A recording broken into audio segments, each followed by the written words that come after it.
udah kenalin. Kali ada komen minta kata yang menurut. Ladies and gentlemen, the opening ceremony is going to be started in 5 minutes. Please listen.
Tripartite collaboration between 3 institutions in 2 countries with active collaboration.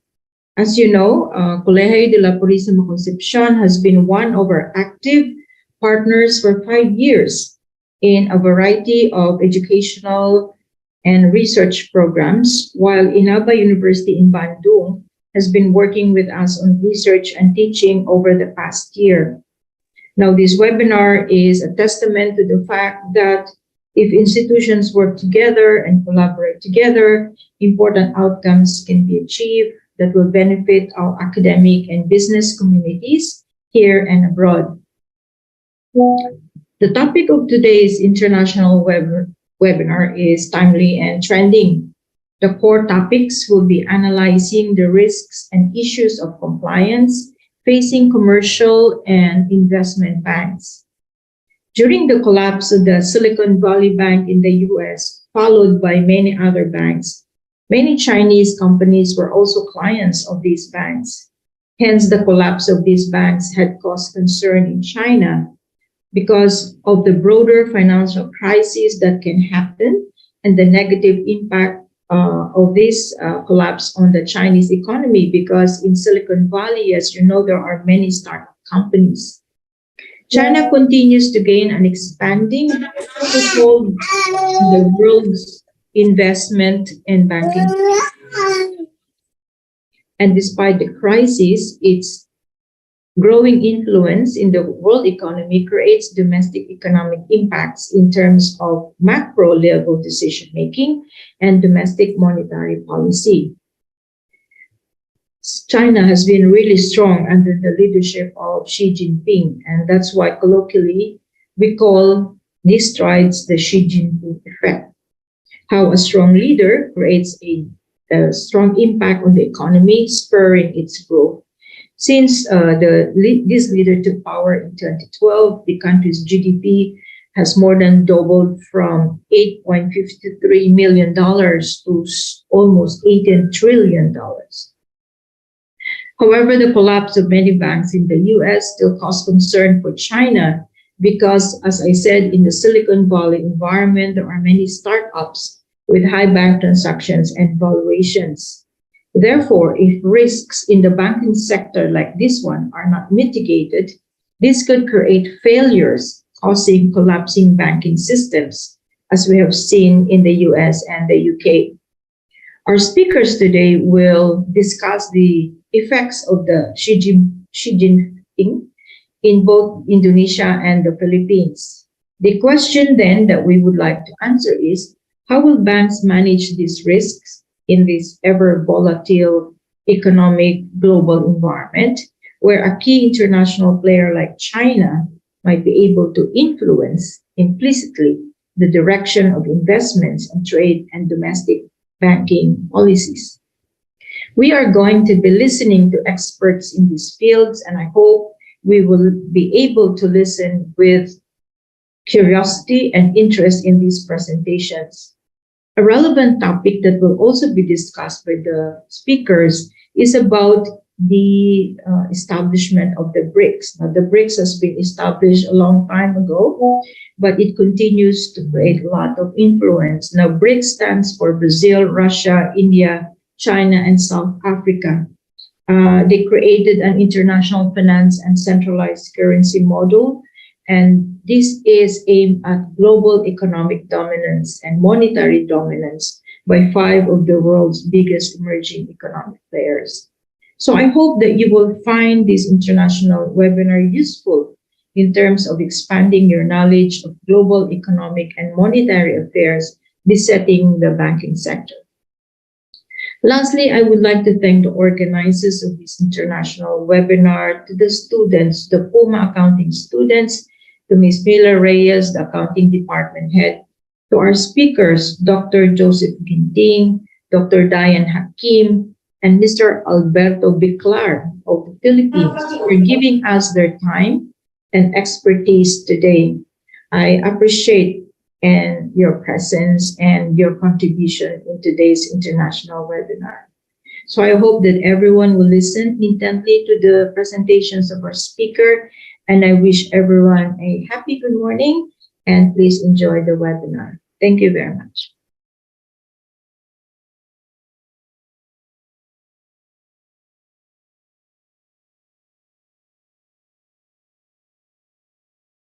Thank you, Ms. Maria Jacinta, for your warmest welcoming speech. Next, we are going to listen to the welcoming speech that will be delivered by the head of Accounting Study Program, Ms. Mila Austria Reyes, BSBA, CPA, MBA. For Ms. Mila, time and place is yours. Thank you, Patia. Thank you, Ibu JC, for your speech. Good morning, everyone. Selamat pagi semua. Magandang umaga po sa inyong lahat. Good morning, Bu. Today will be actually a very historic day because this is the first time we do this collaboration with Inaba and also with the University in the Philippines. And for that, I would like to express my sincerest gratitude to all of you and to our three prominent speakers for their time and for sharing to us about the topic that is being talked about these days, the failure of banking system and the effect to Asian economy. To all the participants who are here today, thank you to each and every one of you for being here with us today. We are very pleased to be able to welcome all of you. To the committee, thank you for your hard work and commitment, and thank you for your support. Terima kasih banyak. Maraming salamat po. Thank you.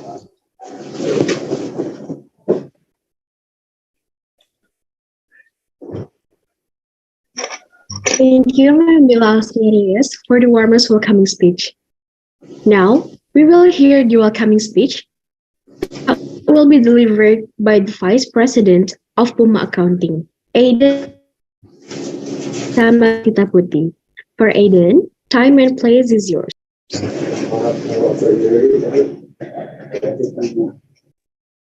Okay, good morning, everyone. Best wishes to all of us. First of all, I will say welcome to the international webinar with the theme of Deep Analysis of Risk Management, Accounting Treatment, Compliance in Commercial and Investment Bank as Impact of the Jinping Effect. And this event we present today is very important to update our knowledge about the risk management and accounting, as well as compliance in the commercial and investment banking sector. I also want to thank to all participants today, who thanks especially to the speakers and students from all corners of the world who have taken the time to attend this webinar. And your presence and contribution in this event are very important and meaningful to the continuation of the banking world in the future. With a great appreciation also for you guys for your time and participation today. I hope that webinar will bring the many discussion and new ideas about risk management and accounting in the banking sector. So that's all from me. Stay always alert and healthy, and don't forget to maintain discipline. Thank you.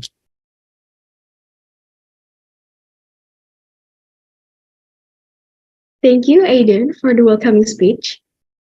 Ladies and gentlemen, we have come to the core agenda of today's international webinar, that is to hear the speech from our keynote speaker. The keynote speaker's speech will be moderated by Ms. Arinjani Novitasari, accounting student from President University, batch 2019. For Ms. Arinjani Novitasari, time and place is yours. Well, thank you, Fatia, for bringing us to a very productive session today. Good morning, ladies and gentlemen. Welcome to International Webinar of Deep Analysis of Risk Management and Accounting Treatment, Compliance in Commercial and Investment Bank as the Impact of Xi Jinping Effect. Amidst the current global financial stability, firms are increasingly turning to a risk management and accounting treatment to mitigate potential credit losses or unforeseen operational impairment. However, given the current uncertainties in the marketplace, how compliant are the banks with their risk management and accounting treatment obligation because Xi Jinping effect? And the answer is only in this webinar. My name is Arinjani, and I'm going to be a moderator today. First of all, I would like to inform all of the audience that this webinar will consist of 3 sessions. First is presentation session. Our speaker will present the material for 30 minutes respectively. Following that, we will have a question and answer session for approximately 30 minutes. So if there is a question to our guest speaker, do not hesitate to ask, and you can directly type on the chat box with the following format that will send by our committees, or open the microphone ladder by raising the hand. And finally, the session will be ended by a conclusion. Ladies and gentlemen, Allow me to welcome our first speaker, which is Dr. Josep Ginting, CFA, to present the material of new international finance build model beyond BRICS and plan currency. Dr. Josep is the economist practitioner of capital market and holding a certified financial analyst. He is the lecturer and head of Research Center of Banking and Capital Market in President University. Prior to that, he served as the President Director at Reliance Security and Investment Director at Dana Reksa Investment Management. Dr. Josep has undergraduate degree from Universitas Sumatera Utara, Magister of Management from Universitas Indonesia, and Doctor of Economics from Universitas Pajajaran. Hello, Dr. Josep, how are you? Good morning, Rinjani. Good morning. Good morning, everyone. Good morning, sir. Are you ready, sir? Yes, I'm Okay, ready. so without any further ado, Dr. Josep Ginting, time and place is yours. Okay, thank you, Rinjani. Good morning, all. Good morning, our colleagues from Philippines, lecturers and students, and also from our colleagues from Bandung, Inaba Bandung, lecturer and students. Thank you, Ibu Maria, for opening this session, and Ibu Mila Reyes. I will present my presentation this morning. Let me share it first.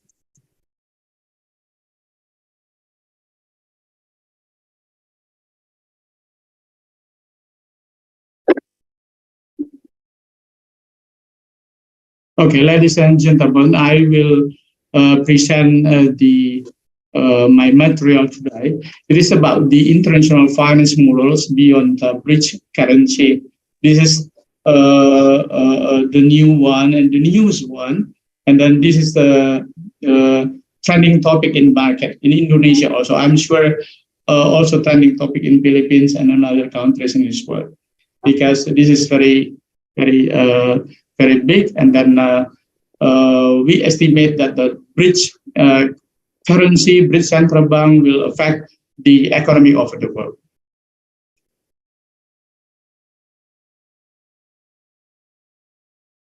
Okay, the agenda today I will present is first is why bridge and global development initiative. It is about Xi Jinping idea since 2013. Yeah, it is about the Silk Road business, and then second one is the bridge central banks establishment, and maybe we have some problems we can see. And then the third problems we will discuss here is the potential changes in application of international financial models. And then I will summarize this. I will give you some summaries about this agenda. The first question: why bridge and global development initiative? This is the trending topic right now. If you look at the latest news now, we can see that Xi Jinping, from President of Republic of China, proposed to establish BRICS as the newest community for development countries after a serious meeting with Putin, Russia, a few weeks ago.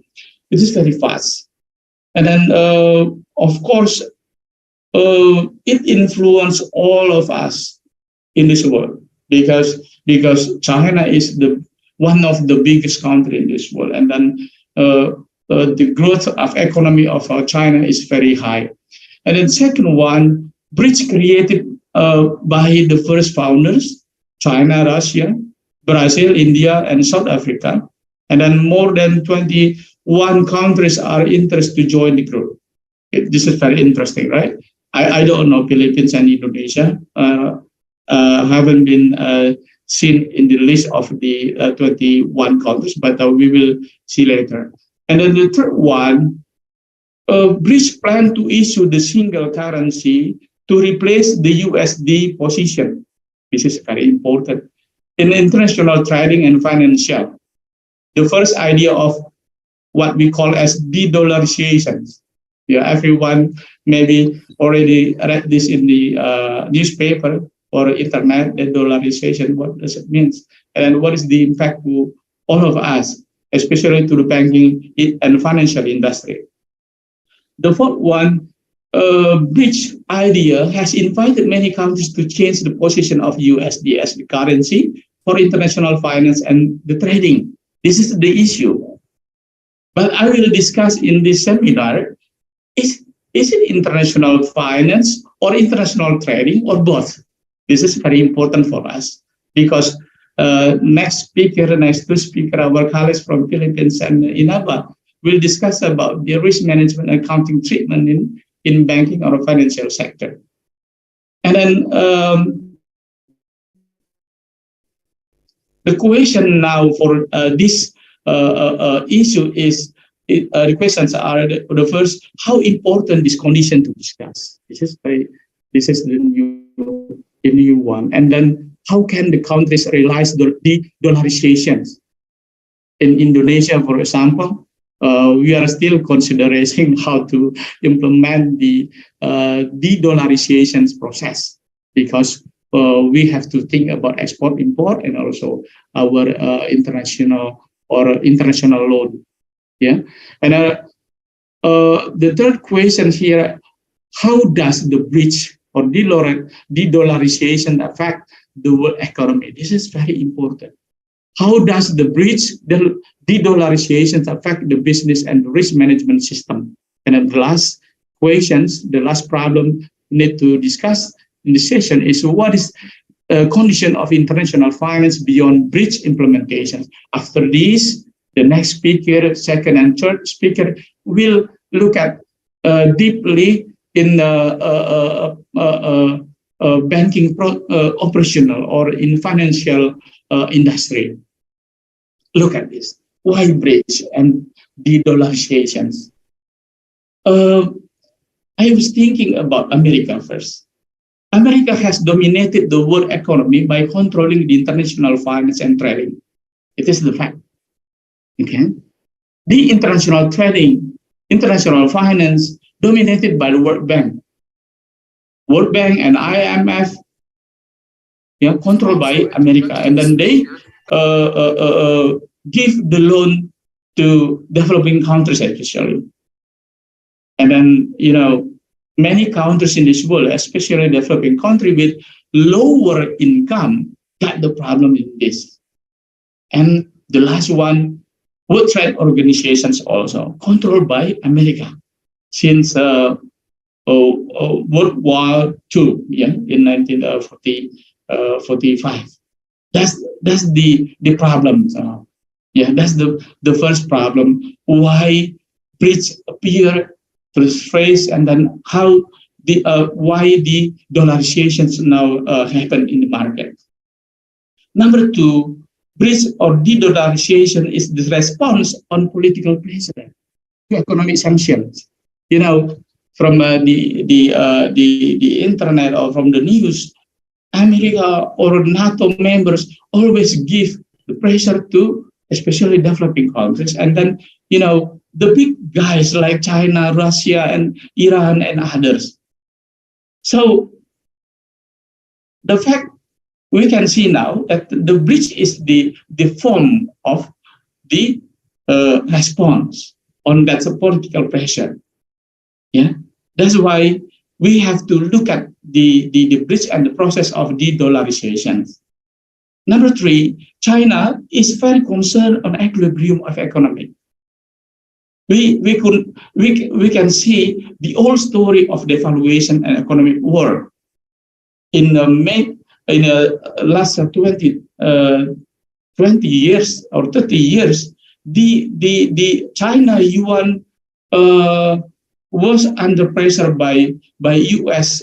financial board, because China yuan against U.S. dollar was around 7.7 yuan per U.S. dollar, and then America asked them to make devaluations because China wins the war of business with America. That's the problem. In my mind, this is the these are the sources of the bridge. Why bridge happen appears to the surface now, and then becomes the consumption of the world economy. But I can see the beauty of Xi Jinping concept for China and emerging countries.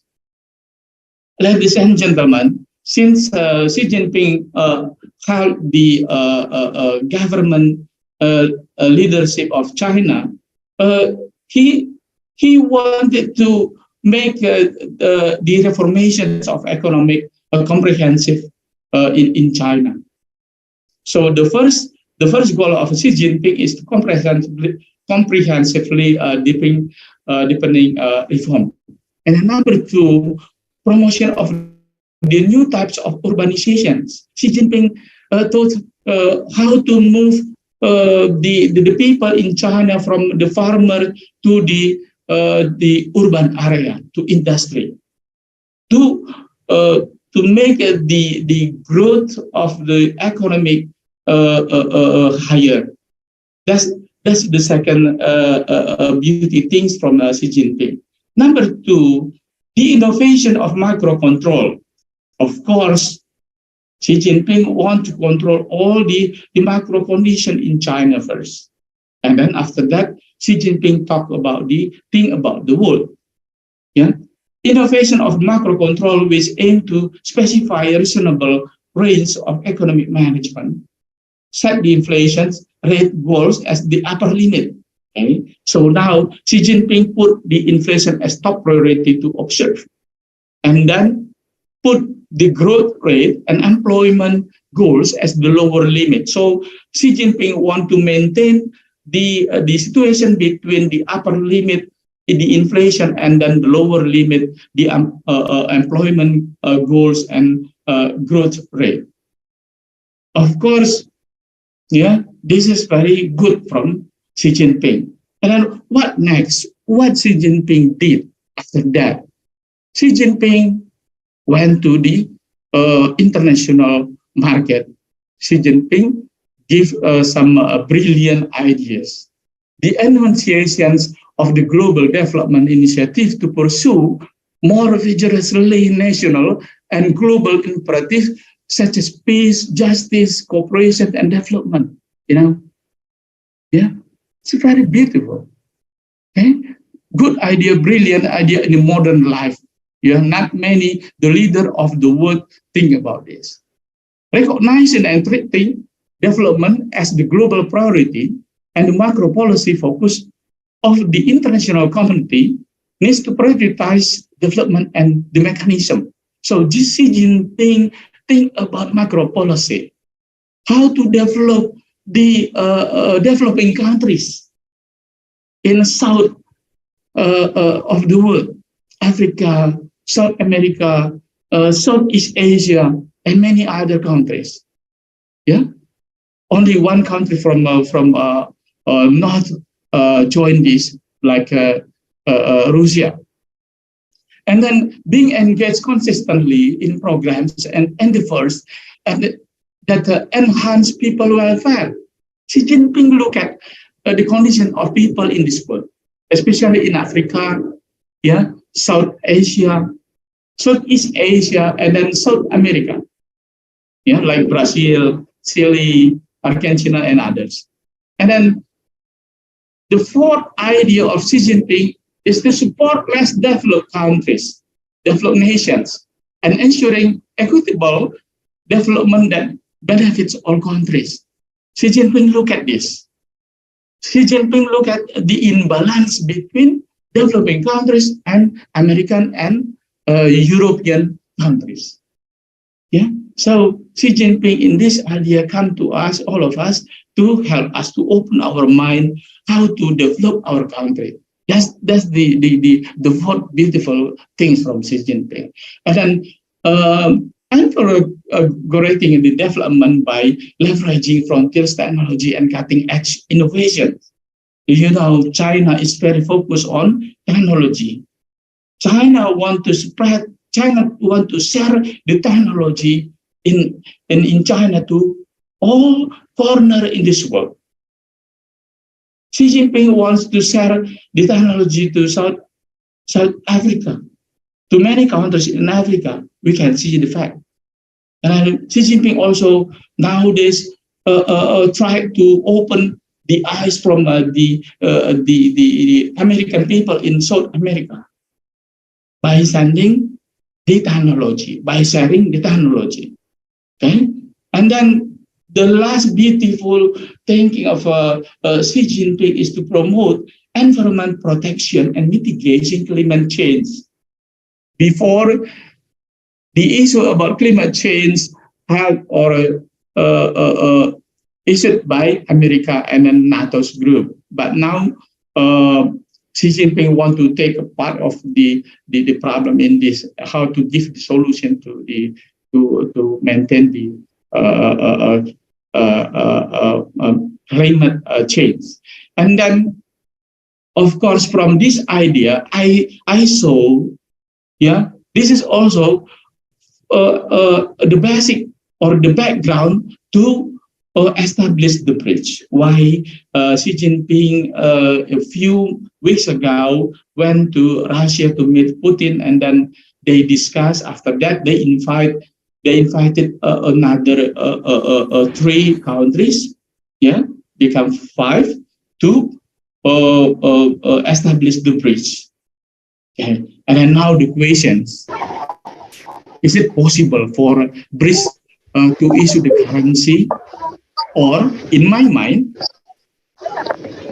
is it the tactic of Xi Jinping to propose the CNY or China yuan as the single currency used by the BRICS member? No. Let's discuss about this. And then nowadays, I think BRICS will create the development bank to change the Asian development banks. But we have to think about Islamic Development Bank because Saudi Arabia manage Islamic Development Bank. And then how is the relationship between the new BRICS Development Bank and Islamic Development Bank? In Jeddah, Saudi Arabia. Now we move to IMF. This is a big issue also. We have to look at the model of Xi Jinping and IMF. All of us knows that the IMF is very powerful, at least until 5 years ago. The natural rate of interest, the real interest rate that neither stimulates nor contracts the economy is important for both monetary and fiscal policy. IMF is very, very powerful in here. Okay, IMF wanted to control all the economic, fiscal, and both fiscal and monetary in any country in this world. Thanks God, Indonesia left IMF 8 years ago by paying all the debt. But many countries still depends on the IMF policy now. The world economy could achieve a soft landing with inflation coming down and growth steady. Of course, this is very liberal because IMF want to control all, the economic of the world, economic of all countries in this world, by giving the issue of the inflation. And then the third one is, IMF coming down, it looks so good, right? Coming down to earth, how to tackle soaring public debt. But in my mind, personally, I can see this as the potential problem also, potential problem. And then we compare to Xi Jinping model, comprehensively deepening reform. Xi Jinping look at from the rural area, and then promotion of the new types of urbanizations, and then the innovation of macro control. Of course, this is different. Okay, Xi Jinping is thinking how to replace the power of IMF. Yeah, that's in my mind. Yeah, we can see. Yeah, and then of course, the next question: if a BRICS want to issue the new currency, yeah, single currency, yeah, for a BRICS, of course they have to look at the central bank establishment. They have to establish central bank. That's a problem. Like what happening was in Europe, because Europe finally create the European Central Bank. The question now, is it possible for a BRICS to establish central bank? Because central bank has the responsibility to control the currency, BRICS currency. Just take a look. How difficult to issue the BRICS currency? BRICS needs to create the central bank for managing the new currency, of course. Yeah. Not all countries, even the first group, that's the problem, have any equal size of economy. It is China on top now. Only China. The members of the BRICS have no similar concept in economic, accounting, and financial system. We know that we have several systems in this world, in economy: traditional, free market, command economies, and mixed economies, and central bank economies. If you look at from the 5 members of BRICS, it is different. And then the last issue is the geographic and culture. Okay, look at this. This is the difference between BRICS central bank and central bank of the country. Central bank of the country has the job to control regulating money in circulation, defining monetary policy, loaning liquidity, and taking on the FSRI core and overseeing the interbank market. But a BRICS central bank, okay, in my mind, they have the job to maintain the financial stability, to identify the risk and to assess the risk. Of course, this is very important, very difficult, because they have to bargain with every single central bank in the country, in the members of a BRICS. Okay, financial. That's the problem. Number 1, macroprudential policy. What is macroprudential policy? To apply more stringent measure to command and object. Of course, it is very difficult for BRICS to implement this, because the member is very varieties. Not like in Europe. Europe has the same culture, the same system, but the member of BRICS, yeah, having a different system. And then this is the financial stability. You can see. I just want to show you the identified problems here. The background of economic and regulation of each country make the identification and assess on the risk in BRICS inefficient. And then some countries, member of the BRICS, have the loan and trading agreement in USD. That's a problem. Okay, many countries still have the loan in US dollar.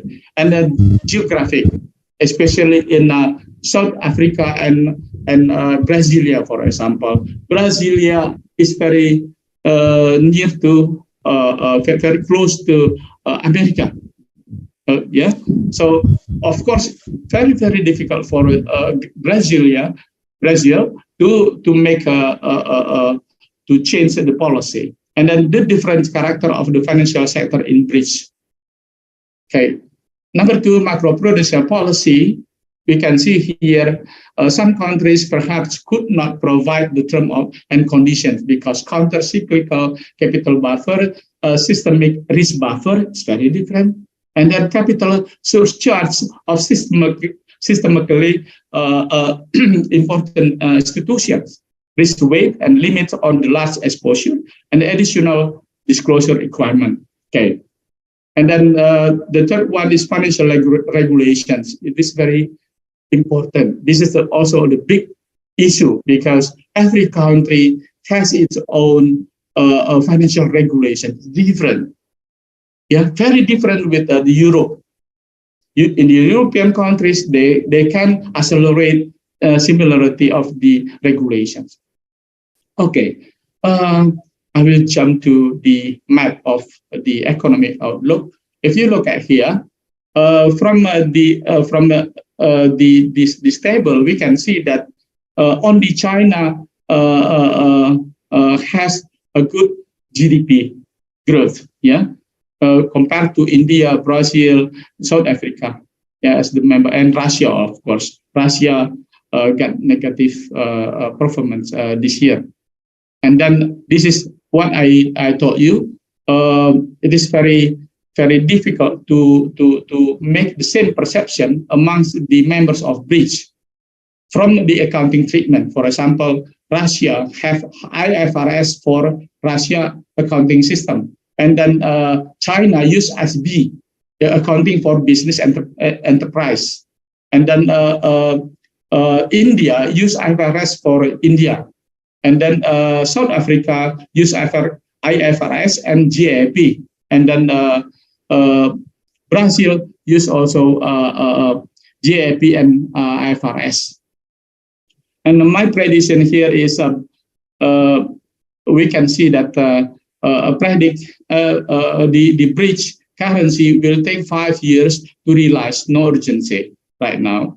But BRICS will propose and decide CNY as the first currency for trading. And then China will take the position to replace the loan from IMF by establishing the new development bank. Okay, and what is the potential problem here? And what is potential changes in application of international financial model? We can see here. Okay, if you look at the first financial model, model, Fleming models, and interaction in the international fiscal effect, we can see if assume BRICS create the central bank and currency, it will impact the interest rate and currency and also gross domestic product of the country in every single country in the BRICS. Okay, so open economic curve, yeah, compute by this, yeah, C, yeah, consumption, investment, yeah, growth, and then foreign exchange. So this country economy would be affected by the BRICS. Can you see if the members use China currency or BRICS currency? Okay, the exchange rate will change. Of course, exchange rate, the changes of the movement of exchange rate will affect the inflations, will affect the income, and then finally will affect the interest rate in all countries, especially in the members of BRICS. That's a problem. Yeah, that's the first international finance. If the BRICS issued BRICS currency. Number two, if you look at optimum currency, yeah, the benefit from the adoption of single currency is the elimination of transaction costs, a better performance of money as a medium of exchange and as a unit of account. It is, of course, these conditions, of course, will affect the country like South Africa and Brazil and also India, because it is far from BRICS leader, which is China. If the BRICS member have the equal economic size located in the same region and the similar culture of the economy and region, maybe BRICS currency becomes more useful for all members. That's in my mind. But you can see now, yeah, in a previous slide, of course, it is very different. And then purchasing power parity, we can see that the BRICS currency is not effective for the individual members, since the country has its own investment, saving money supply to maintain. Good lesson from Europe. European Central Bank failed to maintain the economy. That's why Great Britain, United Kingdom, left the group of the Euro Central Bank. And then, because the time's is very limited, I jump to the summary. I want to propose some conditions here. The first is BRICS currency is the form of dynamic economic development. All communities are allowed to create their own currency system, of course. Yeah. So every country, some country are allowed to build their own, or to establish their own single currency. Yeah, BRICS is allowed. Yes, it seems like the European countries, they create euro as the single currency, even though it is not effective right now. And then number two, BRICS currency will not create the central bank of a BRICS in the short term. It is very difficult. I've already shown you the process of central bank. It's very, very difficult. Number three, BRICS currency will be a good competitor for USD to enrich the potential currency that can be used as the tools of payment, not measurement. Okay, not measurement. It is just the tools of payment. So BRICS can be the competitors of USD. Yeah, of course, many countries can use many options of the currencies in this world.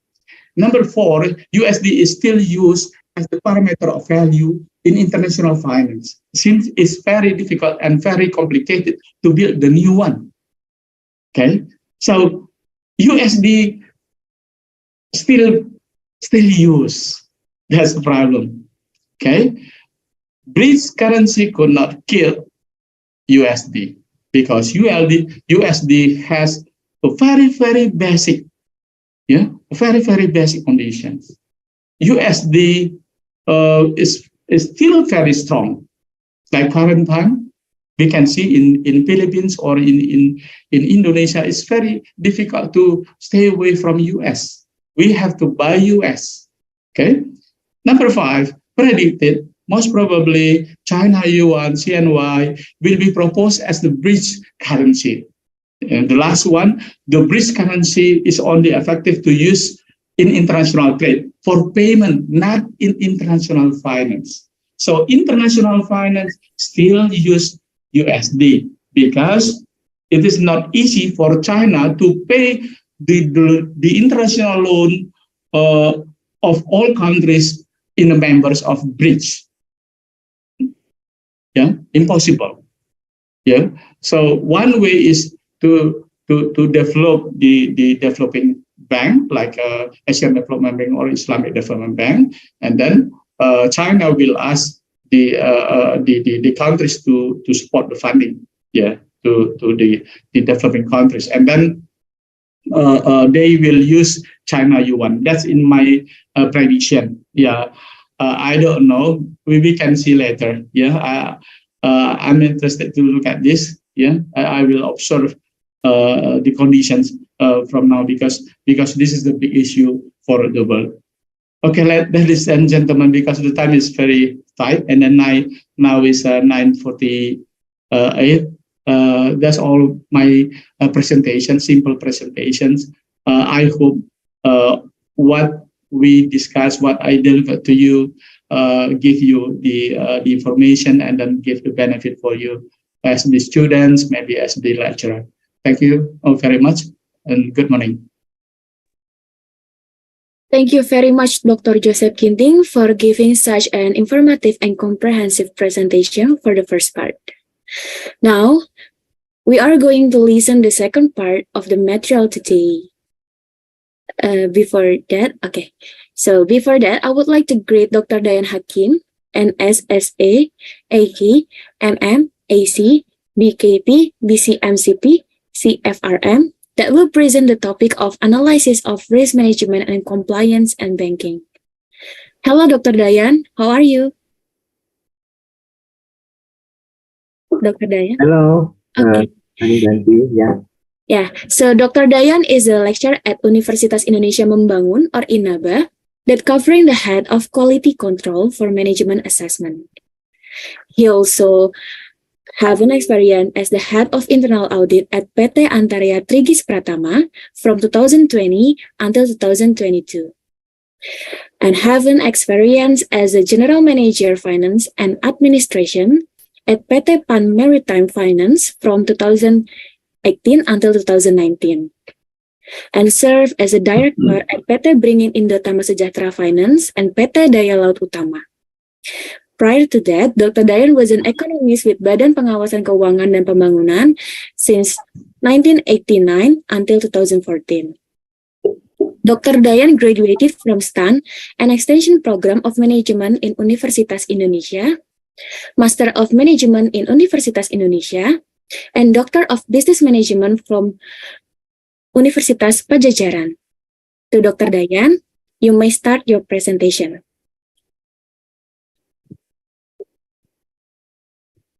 Okay.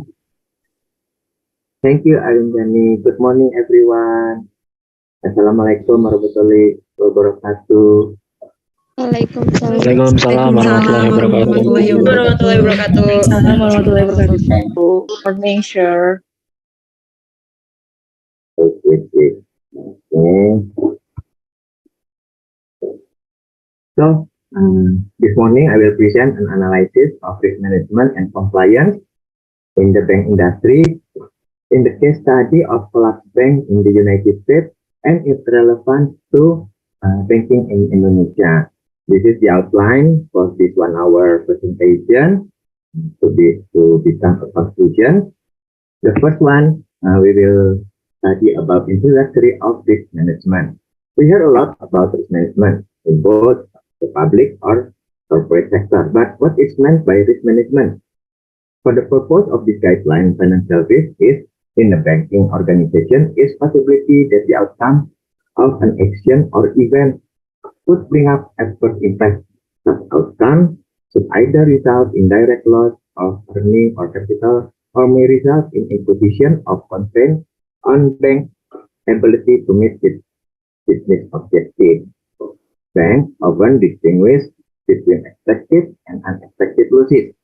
Expected losses are those that the bank knows with reasonable certainty will occur and are typically reserved for in some manner. Unexpected losses are those associated with unforeseen events. Risks are usually defined by the adverse impact on profitability of several distinct sources of uncertainty.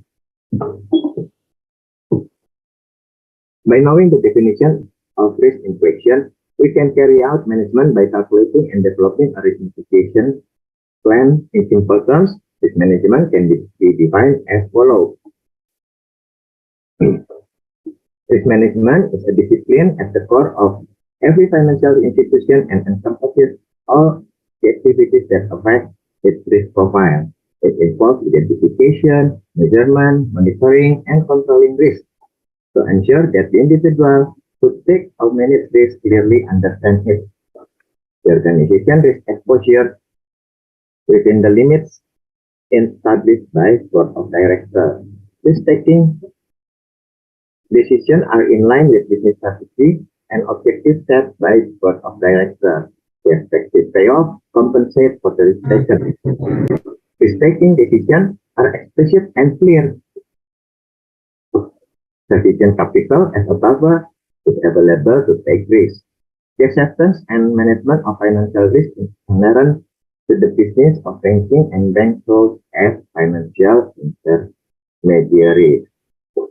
So, risk management is about compiling a risk profile in an effort to achieve the company's business goals.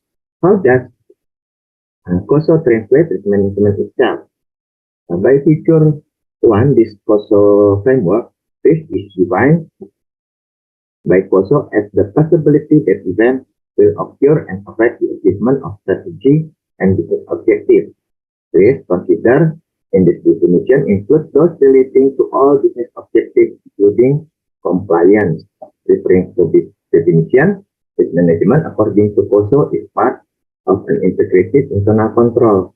There are 5 things that must be built in implementing the internal control in corporate sector, namely control environment, risk assessment, control activities, information and communication, and monitoring activities.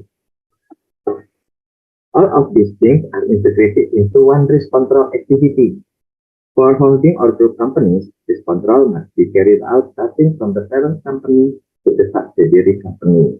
In this regard, we need to pay close attention to the risk environment so that we are not mistaken in making decisions. There are several types of risk environment. The first one is external environment risk, and then operation risk, environment risk, integrity risk, legal risk, financial risk, information technology risk, and information risk. This environment would we must consider for our risk framework. So, risk management component by COSO define enterprise risk management as follows: the culture, capabilities, and practices integrated with strategy setting and its performance that organization rely on to manage risk in creating, preserving, and realizing value. The COSO ERM framework, like the internal control framework, comprises 5 interrelated components. So the first one, governance and cultural strategy and objectives, and governance and culture, and then strategic and objective setting, performance review and revision, information, communication, and reporting. This must be done in an integrated manner in one risk management process. Then, how is the relationship between risk management and compliance management? We can call it compliance risk management. Within the company, there are 3 lines of defense that can maintain management compliance in managing the business. Governing body is the first line to defend integrity, leadership, and transparency. Management has the second role to measure risk. A bank's ability to measure, monitor, and steer risk comprehensively is becoming a decisive parameter for its strategic positioning. The risk management framework and sophistication of the process and internal control used to manage risk depend on the nature, size, and complexity of institution activities. So this is the 3 lines of defense. The first line is governing body. The second line is management. The third line is internal audit. The role of management as a second line is important in maintaining compliance with laws and regulations. Auditor as a third line is only a complementary factor in managing compliance. After understanding compliance risk management, the question arises as to how the risk management model in banking industry should be. This can be explained as follows. In difficult times like now, where if there is a war in Ukraine or post-COVID-19, banks need to take immediate action. The first one is replacing model with expert view only, and then they must recalibrating model using recent data, and then adjusting model outcome according to expert analysis and building alternative model to fit bank's current needs. Furthermore, the bank must create a crisis operating mode. Of course, this is very different compared to safe condition. The bank must build inventory of model adjustment and model at risk, and then they must consistent model mitigation action, and then timely review of model adjustment and build short and long-term development plan. Only then did the bank move to the next level as follows. The first, overview of model at risk and model contagion, and then build model contingency plan using dynamic MRM dashboard and using flexible and versatile talent pool. What is the ideal risk management like? This has been stipulated on ISO 31000 2009 which determine the ideal risk management. In principle, risk management must fulfill the following 11 principles. The first one principle is create value, and then integral part of organizational process, part of decision making, explicitly address uncertainty, systematic structure and timing, based on the best available information, and then tailored, take human and cultural factors into account, transparent and inclusive, dynamic, iterative, and responsive for change, and facilitates conditional improvement and enhancement of the organization. Which is 11 principles of risk management. Next, we have to build a framework that is divided into 5 core cycles as follows.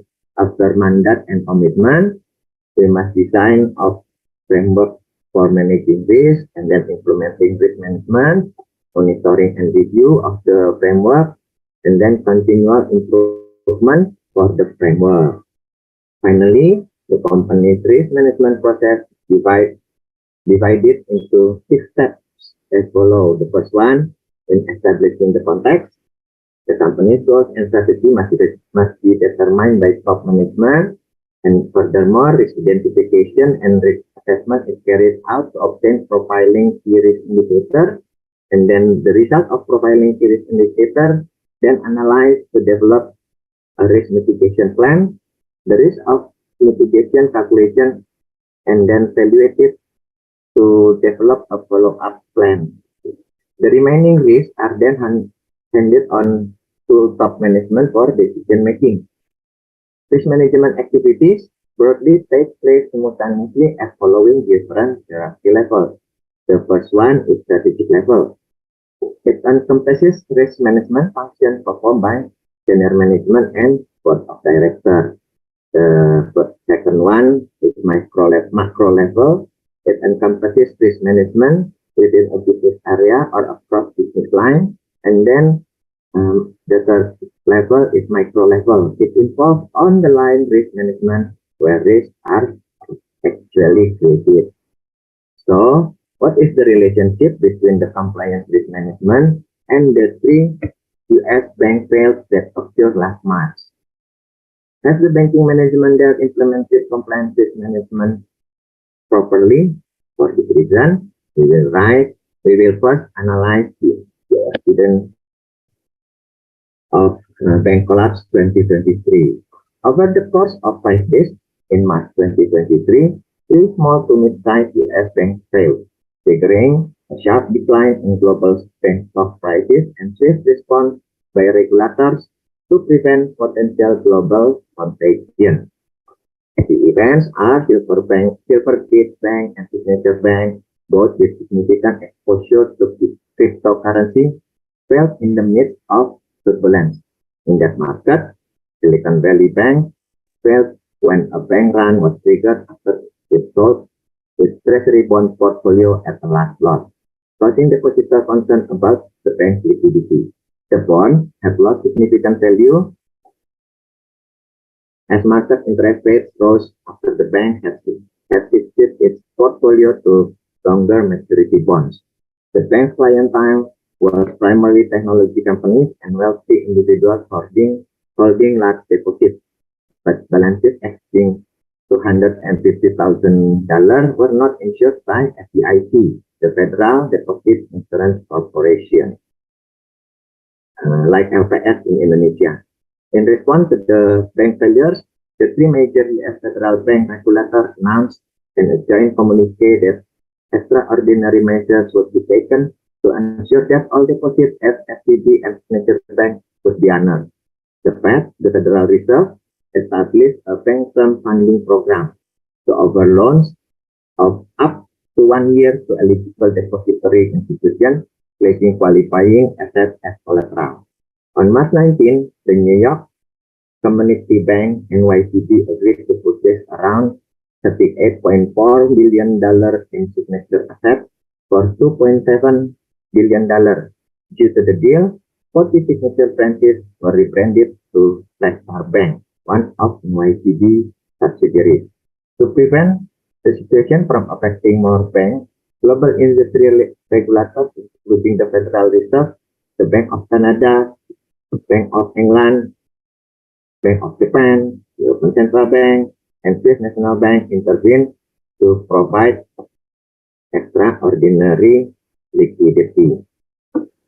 From the news circulating in the internet, it's known that in fact the four banks channel their existing funds only to one sector. There is startup companies.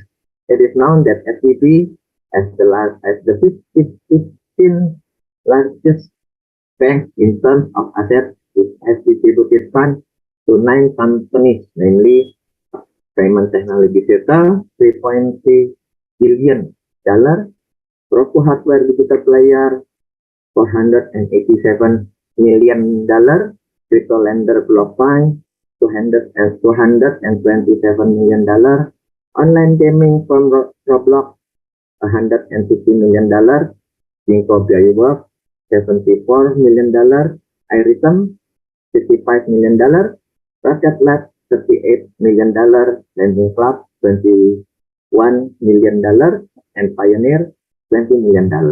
All these startup companies experienced an operating loss in 2022. At the end of February 2023, the company sold $21 million of bonds at a loss for only $18 million. This is seen by shareholders at a time that the company is experiencing insolvency. As a result, SVB shares fell by 56%. Seeing this, the citizens then took part in withdrawing their money from the SVB. The negligence of the KPMG auditor in auditing the financial statement because they didn't give a reflect the symptom of company insolvency at the end of the year with the condition of the customer whose collectibility has decreased. As information, the 3 failed US banks were audited by KPMG. Another event, intense scrutiny and pressure were applied to other banks like the San Francisco Bay First Republic Bank, whose shares subsequently fell by 67%. As the bank faced significant liquidity issue, on March 16, it received $30 billion lifeline in the form of deposits from a number of major US banks, on top of $70 billion financing facility provided by JP Morgan Chase & Co. 11 of the largest US banks participated in this rescue effort. On Sunday, S&P downgraded the credit rating of First Republic Bank further into junk by 3 notes, saying it may not solve the substantial business, liquidity, funding, and profitability challenge that we believe the bank is now likely facing. Another, Western Alliance Bank Corporation share price fell 47%, and Pac West Bancorp was down 21%, recovering after their trading was halted. Moody's downgraded its outlook on the US banking system to negative, citing what it described as rapid deterioration of the sector's financial footing. It also downgraded the credit rating of several regional banks, including Western Alliance, First Republic, Trust Bank, America, UMB Financial Corporation, and Giants Bank Corporation. The international impact by Sunday, 19 March, Swiss Bank UBS Group AG called its smaller competitor Credit Suisse in an emergency arrangement brokered by the Swiss government. 1 month before, again in the US, Credit Suisse announced its largest annual loss since the 2008 financial crisis, as clients continued withdrawing their cash at a rapid pace. $147 billion has been withdrawn in the fourth quarter of 2022. It also disclosed it had found material weaknesses in its financial reporting. Its largest investor, Saudi National Bank, announced on March 15 that it would not provide more support to Credit Suisse.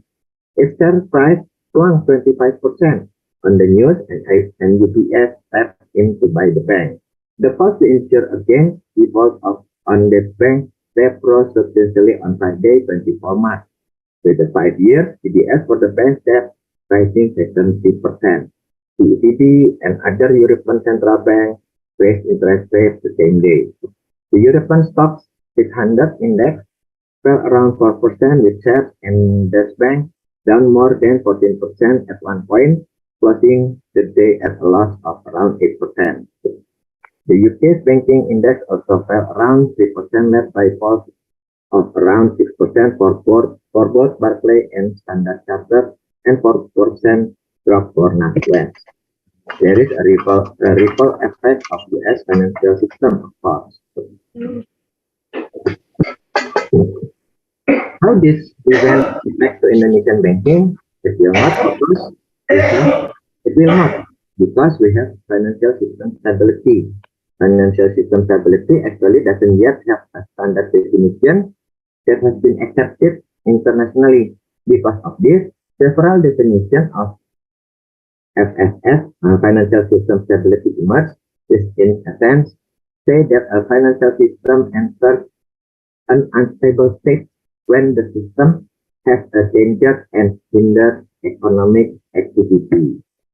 So, the meaning of financial system stability can be understood by conducting research on the factors that can cause instability in the financial sector. Financial system instability can be triggered by various causes and shocks. This is generally a combination of market failures, both due to structural and behavioral factors. Market failure itself can be external, international, or internal, domestic. Risks that often accompany activities in the financial system included credit risk, liquidity risk, market risk, and operational risk. This can be seen in this following figure. Financial system stability is a condition that allows a national financial system to function effectively and efficiently and able to withstand internal and external vulnerability, so that the allocation of funding or financing sources can contribute to the growth and stability of the national economy. The first financial system stability is seen from the worst gross domestic product to see the fiscal impact on exports. Next, we look at global inflation to assess the cost push on the impact of export. Lastly, monetary response acceleration was carried out to strengthen the current account and increase the inflow of funds. These three tasks are carried out in synergy to maintain financial system stability. The realization that underlie financial system stability is Law number 21, Law number 9, the Indonesia Regulation number 15, Law of number 2, and then of 2020, and then Law number 2 of 23 concerning the development and strengthening the economic sector. In this regulation, the Finance System Stability Committee was formed as an effort to organize the prevention and handling of financial system crisis in the interest and resilience of the state in the economic sector. The KSSK consists of the Minister of Finance as the coordinator, concurrently as a member with voting rights, the Governor of Bank Indonesia (BI) as a member with voting rights, the Chairman of the Board of Commissioner of the Financial Service Authority (OJK) as a member with voting rights, and the Chairman of the Board of Commissioner of Deposit Insurance Corporation (LPS) as a member without voting rights. So the KSSK is a forum for coordination and cooperation and exchange of information between authorities in the context of monitoring and maintaining financial system stability, handling financial system crisis, and handling systemic bank problems in normal financial system condition and financial system crisis condition. The financial crisis experienced by the world, including Indonesia, in 1999 has taught world authorities the importance of crisis management protocol. The word protocol itself is defined as a system of rules that explain the correct or considered correct practices and procedures that must be carried out in the formal situation. The existence of crisis management protocol in the financial system is very important in effort to resolve the crisis, to help the financial authorities and take appropriate and coordinated steps quickly. So we have macroprudential policy by Bank Indonesia policy established and implement to prevent and reduce systemic risk, promote a balanced and quality intermediary function, improve financial system efficiency and access to finance in maintaining financial system stability to support monetary stability and payment system stability. Macroprudential policy is a policy aimed at maintaining overall financial system stability by limiting systemic risk. Systemic risk is the potential or instability due to contagion in part or all of the financial system due to the interaction of factors such as size, business complexity, interconnectedness between institutions or financial markets, as well as excessive behavioral tendencies from actors or financial institutions to follow the economic cycle procyclicality, responding to development in financial behavior trends and the attention to the actor of the financial sector. Bank Indonesia continues to strengthen macroprudential policies with innovation in digital aspects, social inclusion, and environmentally sound policies such as green central banking or green financing. Bank of Indonesia as lender of last resort, namely the authority authorized to provide liquidity during a crisis. Bank Indonesia puts forward the principle of good governance, prioritizing prevention and acceleration of crisis resolution, as well as effective coordination and communication. So, Bank Indonesia carries out macroprudential supervision through financial system surveillance and inspection of banks and other institutions that have links with banks if necessary. Surveillance is carried out starting from monitoring development in financial system conditions to identification, analysis, and risk assessment. In this context of carrying out this surveillance, the bank must require to provide and convey the necessary data and information and responsible for the correctness of data and information submitted. The three pillars of macroprudential policy, namely the first, balance intermediation, financial system resilience, and financial inclusion. First pillar is balance intermediation, aimed to keep credit growth from being excessive and sufficient for economic growth. Second pillar is financial system resilience, structurally to keep the financial system strong in the face of shock in the event of bank collapse. The third pillar is financial inclusion that can promote an inclusive financial system. All have access to avoid shadow banking.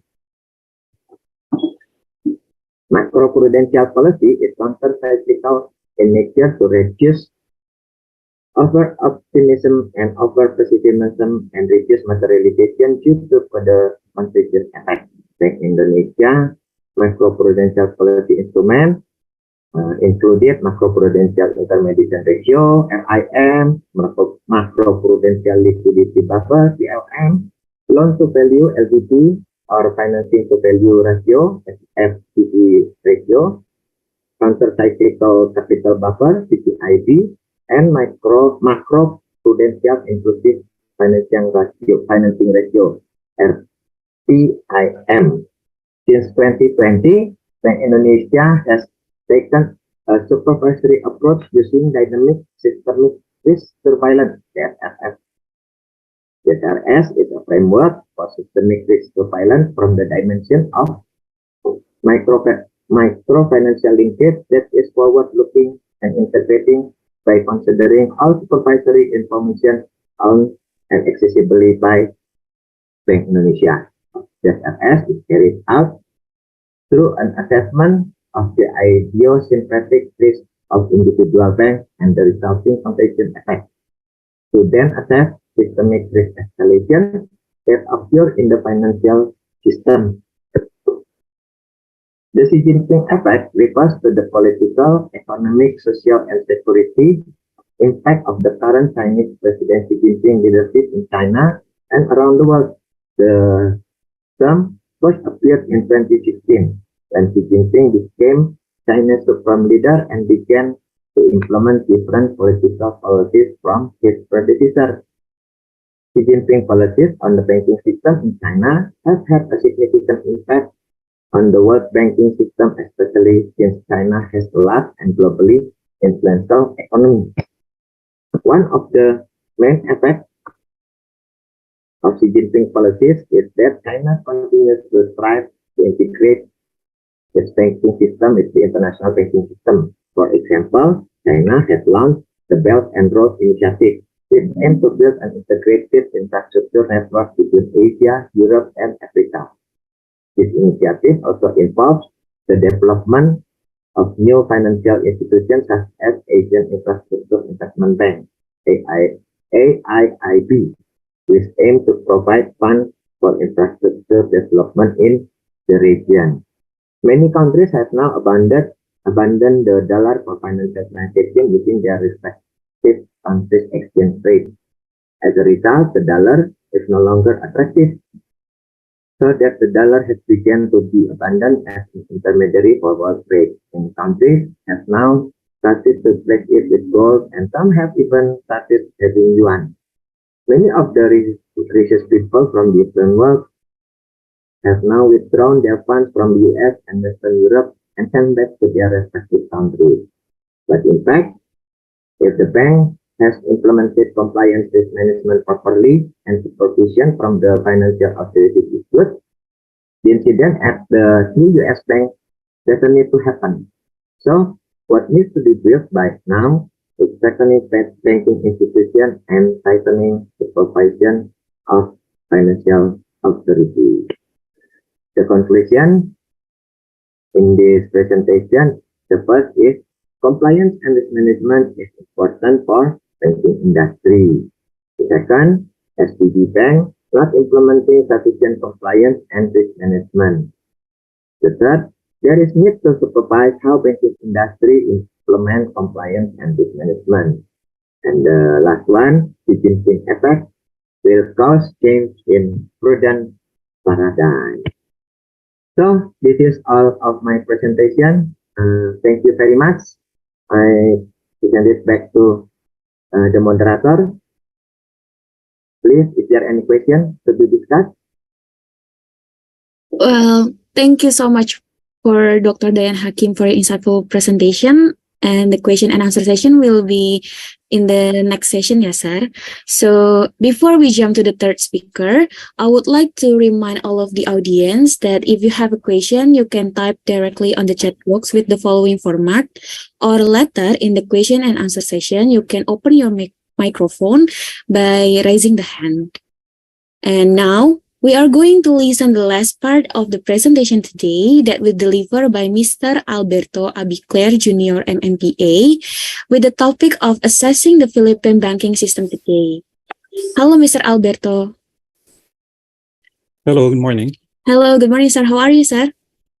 I'm fine. Thank you. Okay. Am I clear? Yeah. Is it clear, ma'am? Is it clear, sir? Sorry. So, Mr. Alberto currently is the senior manager at Robinson Bank Roxas City from 2014, and he also served as manager at Metro Bank and the same position at UCBC Roxas branch before. And Mr. Alberto has an undergraduate degree of Business Administration Accountancy from University of Philippines and postgraduate from Philippine Christian University for Master of Management in Public Administration. All right, Mr. Alberto, time and place is yours. Selamat pagi, Indonesia. Good morning, Philippines. Good morning, Mr. Alberto. Morning. Morning. Morning, Mr. Alberto. Maayong aga, Colegio de la Purisima Concepcion.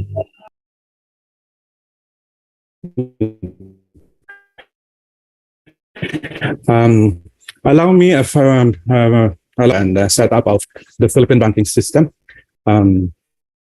First slide, please. The Bangko Sentral ng Pilipinas, or the Central Bank of the Philippines, was established on July 3, 1993, pursuant to the provision of the 1987 Philippine Constitution and the new Central Bank Act of 1993. The BSP took over from Central Bank of the Philippines, which was established on January 3, 1949. As the country's central monetary authority, BSP enjoys fiscal and administrative autonomy from the national government in the pursuit of its mandated responsibilities. The the organization and governance, or the organizational structure of the Philippine financial system, the head of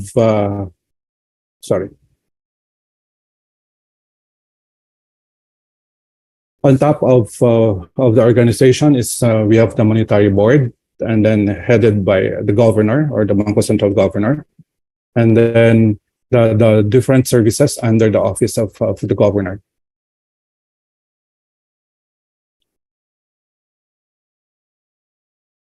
Next slide, please.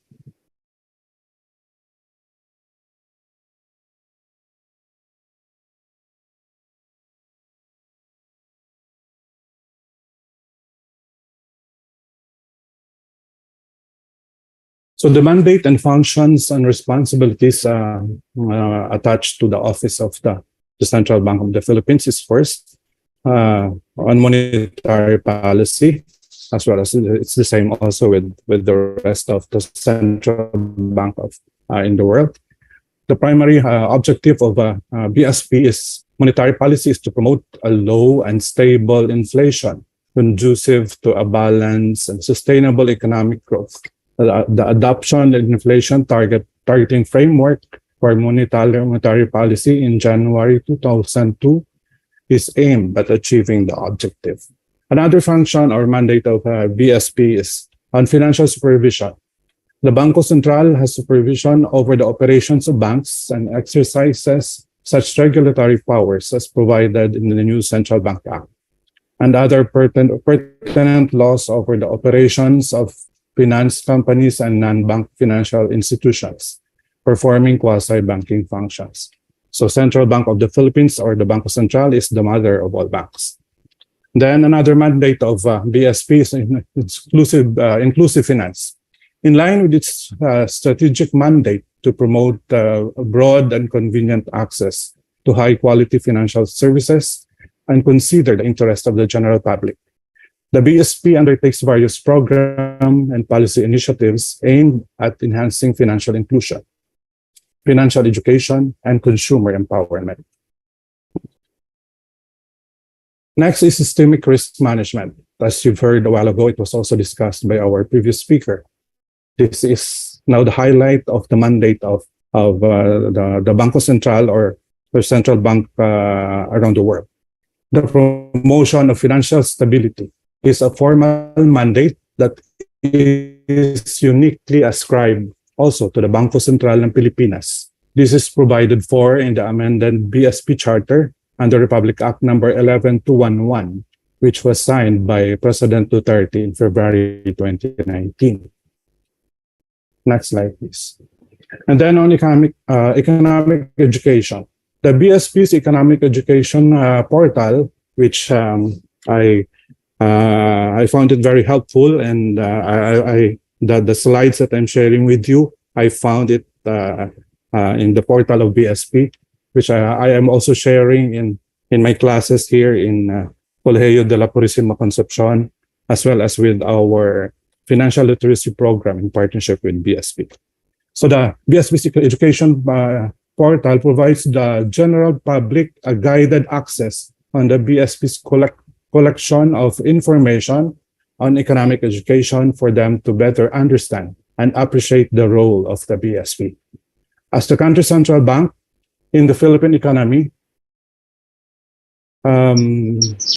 Recording in progress. As a portal also strategically present the BSP's available learning materials. Later on, I will be sharing also one of the videos that I found in the website, which is very informative.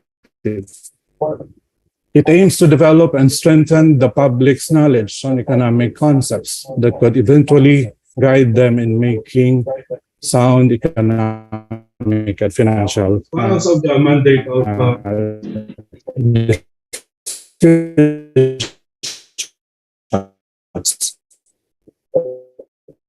one also the mandate of BSP is on loans and credit operations. So the BSP extends discounts, loans and advances to credit consistent with objective of price stability and maintenance of financial stability as well. It also grants loans or advances to banking institutions in precarious financial subject to certain conditions. So as what our previous speaker also discussed, central bank is the bank of last resort. Next slide, please.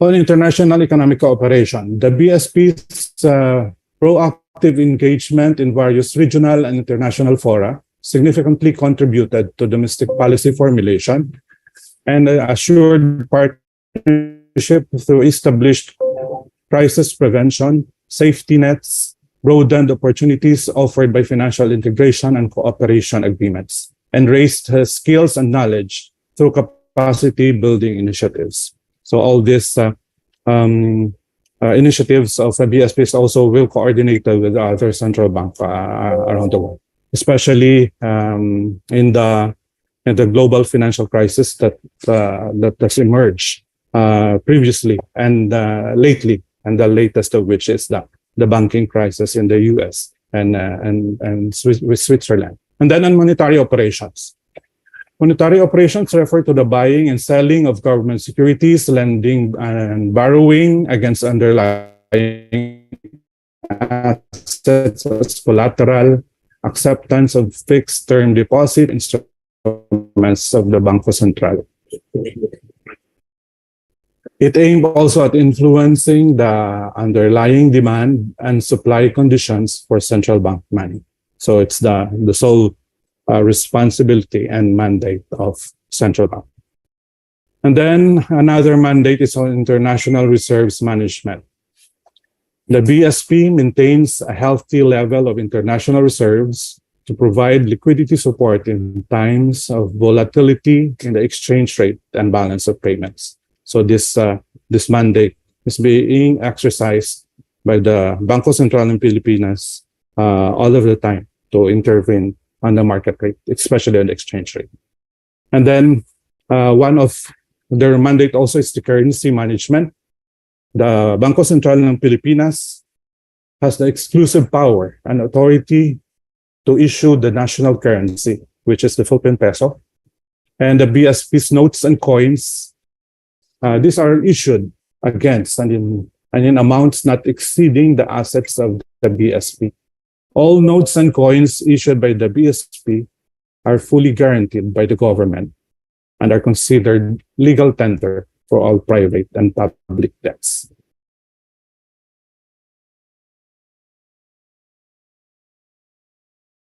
So we have discussed to you the setup of the Philippine financial institutions, the mandate and the functions and responsibilities of the Bangko Sentral ng Pilipinas. I highlighted the two functions, which is financial supervision and systemic risk management, which I will discuss later on. It's a very timely and relevant to the Philippine banking system as well as with the global banking. So for the next slide, please. So to give you an update on the Philippine banking system and with the issues in global banking sector. Thankfully, the Philippine banking system was able to withstand or is resilient on this until this current crisis nowadays. One reason for that is banking system has sufficient capitalization. They have substantial liquidity and no exposures to the affected banking institution, meaning to the banking crisis in the US and in Switzerland. Most importantly, per BSP and World Bank report, the banking industry has an improved asset quality, meaning growing deposit, loans, and low non-performing loans. And of course, despite of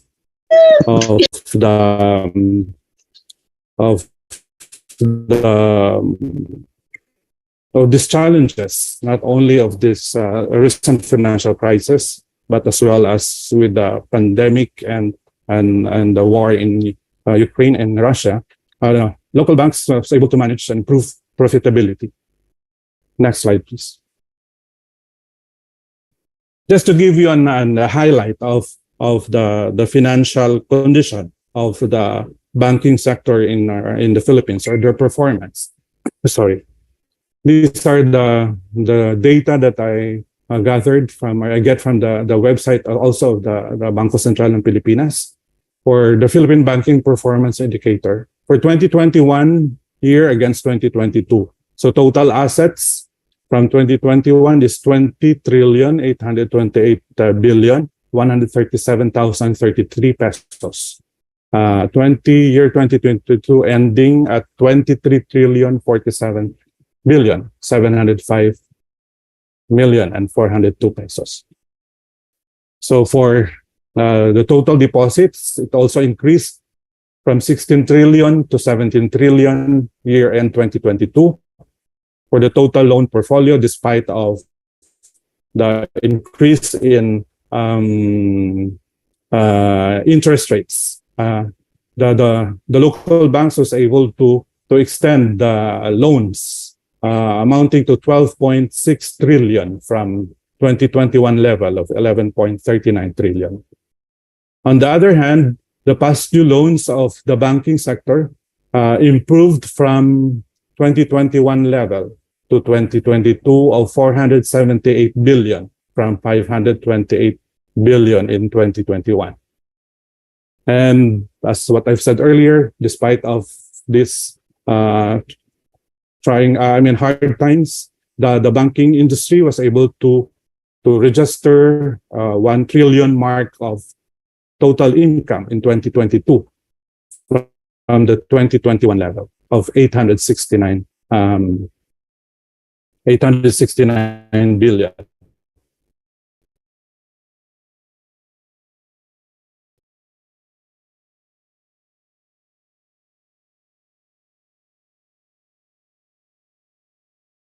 So the Philippine financial system maintained resiliency despite the present turmoil in the global banking sector, especially in the US and the Switzerland per report that we have gathered also, and we have read of what happened in the banking industry in those countries. So the Philippine banks withstand the present financial crisis as banks, as I've said earlier, are in good health financially.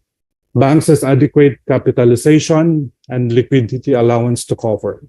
Overall, the system-wide liquidity of the Philippine banking sector remains broadly adequate and do not have exposure in investment in the recently troubled banking institution in the US and Switzerland. Mostly of the banking sector banking sector foreign currency deposit units asset is on loans and Philippine dollar bonds, as well as sovereign bonds of countries with high credit ratings. So the banking crisis does not directly affected the Philippine banking system, as all of their asset has no direct exposure in this on these businesses. So financial markets around the world were tense and edgy after the failure of the two U.S. banks, which is discussed by our dear previous speaker also, on the Silicon Valley Bank and Signature Banks in the United States, which is considered as one of the biggest bank failures in the banking industry since the 2008 global financial crisis. The Swiss bank Credit Suisse, the second largest bank in Switzerland, was hit also by the financial crisis, leading to Swiss Central Bank initiated assistance of more than $100 billion, and which eventually bought by the rival, another Swiss bank, UBS, at 3.3 billion.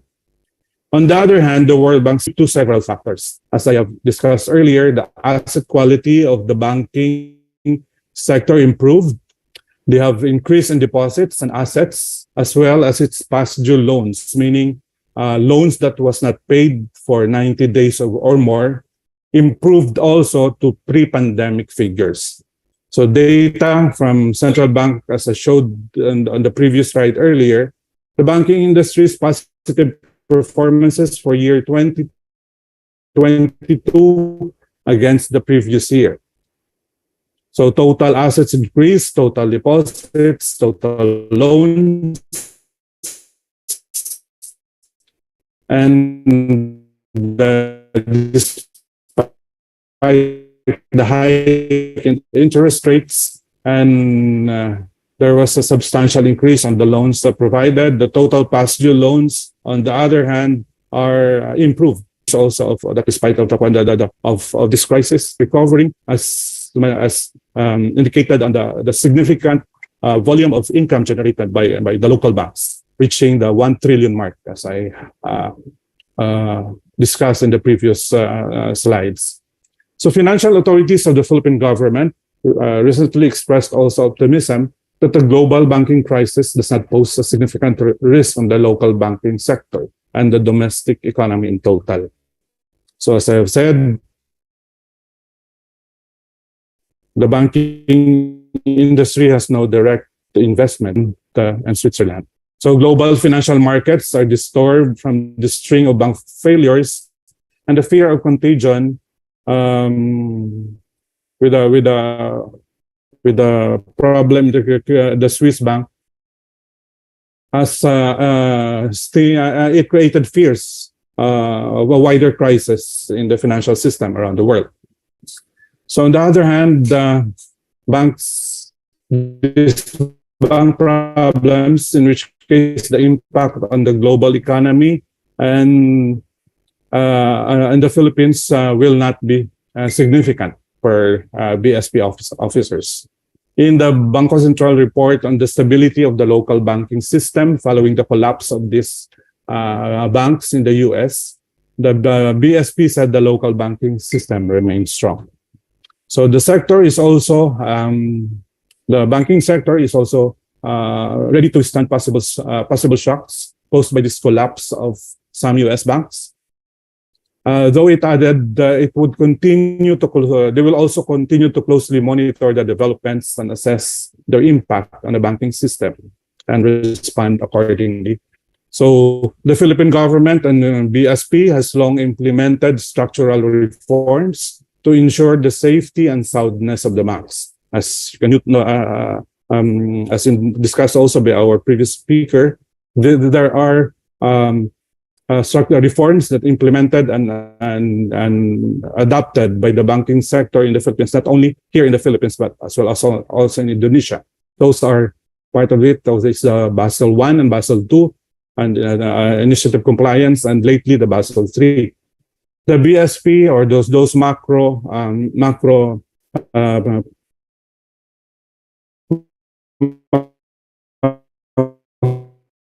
economic macroprudential policies that has been implemented. So the Bangko Sentral has also imposed those reforms, which is part of the global reforms agenda. So prudent limits and requirements, as including the Basel III, the reforms in capital and liquidity standards, which enable banks to maintain adequate capital and liquidity, as well as it strengthened surveillance mechanism for risk monitoring. So nowadays, banking transactions here in the Philippines has increased really monitoring on the risk exposure and the risk status of the client and of the business is strictly monitored by the banking sector in compliance to the BSP mandate. To address any serious liquidity conditions, the BSP said also that the bank can tap emergency loan facilities anytime to be provided by the BSP. So the strength of the domestic banking system was traced to the continued regulatory enhancements targeted to ensure that the banks have significant capital and liquidity buffers. So even with the even with the occurrence of significant events simultaneously in the previous years, which significantly impacted the economy.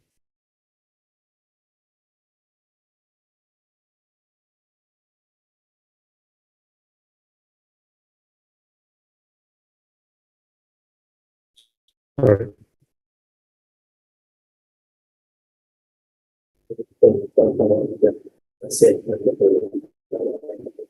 So as I've as I've discussed earlier, even with the simultaneous effect of the pandemic and its cost on the economy, not only on the Philippines as well as in the world, the Omicron variant at the beginning of last year, the outbreak of the Russia-Ukraine war, just when the world was recovering financially from the pandemic, commodity prices spikes, the global inflation, the tightening of central banks, meaning the increase in rates, the currency depreciation, especially for peso, the lockdowns and reopening, and the disruption of supply chain, and the others. The Philippine banking industry remained resilient. The areas of concern for the banking industry would be on the peso depreciation, which is being addressed by our local, by the government authorities, as well on the higher inflation, which would all lead to higher interest rates and leverage, or meaning on the amount of borrowings relative to cash flow for businesses and individuals would cost higher as interest rates increased significantly in the last year. Which imply a higher debt service for higher cost of debt service for businesses and individuals as well, and the risk would be in whether the borrowers' cash flows are enough to allow them to maintain their payments, as the interest rates doubled from previous year, pre-pandemic level.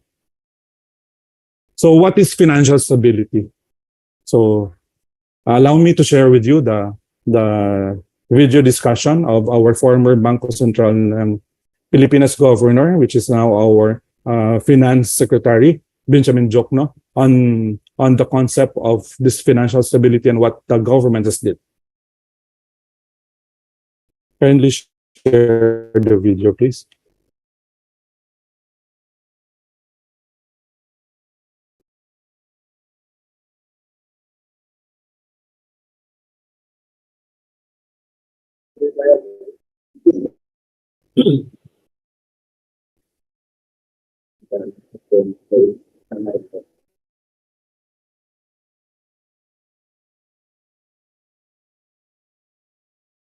No sound.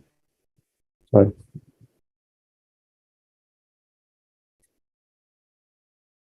Sir, we have no audio.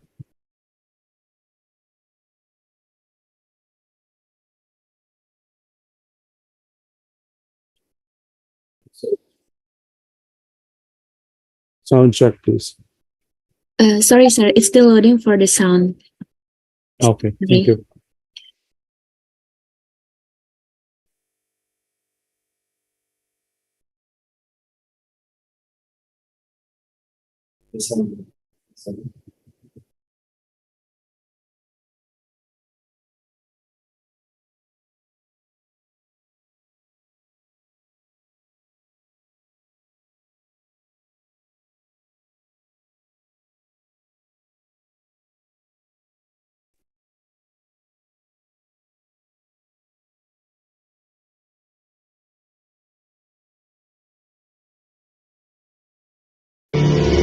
The 2007 financial crisis will always be remembered for the extent of damage that it brought onto the world economy. What started as a mortgage problem in the United States quickly spilled into other jurisdictions, causing difficulties of global proportions. The world's output, which usually grows every year, actually shrank in 2009. Many people lost their jobs, their homes, and found their financial assets were at greatly reduced values. Those who lost their life savings were not only those in the troubled institutions. They were everywhere. Which is why this crisis was seen as the second coming of the Great Depression. Financial authorities had to take a hard look at what went wrong and to rethink what we understood of financial markets and how these markets should be regulated and supervised. In the aftermath of this crisis, the pursuit of financial stability has now become a definitive policy objective and the underlying principle behind the global reform agenda. What is financial stability? To understand financial stability, we must first understand its objective, to have a financial system that meets the needs of the public. While that sounds simple, in reality it's much more complicated. Stability requires a financial system that can manage disruptions. Having that system will allow everyone to go about their business, both in good times and in bad. With a stable financial system, disruptions do not get amplified and have a negative effect on the rest of the economy. Why should we care? The point then of financial stability is that it preserves the health of the financial system. This is in addition to our traditional concern for the well-being of financial consumers or the health of financial institutions. For consumers and corporations, a properly functioning financial market is an absolute necessity. They rely on the financial market to bridge where they are today with their economic aspirations of tomorrow. Consumers use the financial system to store savings, which can later on be used to acquire financial assets as well as real properties. Through the financial market, we can avail of housing loans, car loans, or credit card services. We can now pay our bills online and transfer funds to family, friends, and other beneficiaries. Corporations will find it difficult to operate their business without a financial system. They need to raise large amounts of funds through loans or securities. Like consumers, they can also transfer funds or settle their obligations, but in amounts that are quite large and in a more time-sensitive manner. Financial authorities, on the other hand, are accountable to consumers and corporations through the quality and the health of the financial market. After all, financial stability is as much about enhancing the welfare of financial market stakeholders as it is about avoiding the cost of instability. Why should we pursue financial stability? Because the lesson from the GFC is not only that crises cause significant dislocations. They do. They always do. The bigger lesson is that the financial system does not get healthy by itself. We need to take care of it. Because there are risks to and by the system that can disrupt the delivery of financial products and services. These disruptions can then negatively impact the rest of the economy. These risks are what we call systemic risks. They are different from the specific risks that financial institutions and financial consumers knowingly face. Systemic risks are always present, but we may not know of them in advance because they arise from the way different institutions and different agents interact with each other. As this interaction evolves through time and across locations, then systemic risks also evolve. Then there is this idea called the fallacy of composition, which simply says that what may be good for each and every institution may not be good for the system as a whole. This necessity of managing systemic risks makes the pursuit of financial stability a complex task. We now have to consider the interlinkages that grow with the system and may be difficult to completely capture. And since the financial system is a vast network of agents, products, and institutions, coordination among financial authorities is key to achieving financial stability. Financial stability might sound technical, but ultimately it aims to provide us with a strong financial system that allows us to pursue our aspirations amidst any disruptions in the market and in the world. This is financial stability, and it matters to all.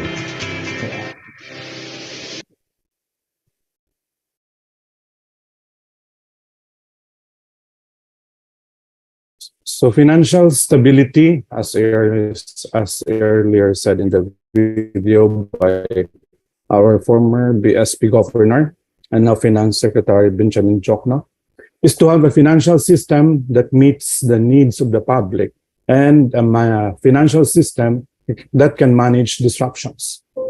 So they make sure that the financial services are made available not only to individual people or the corporate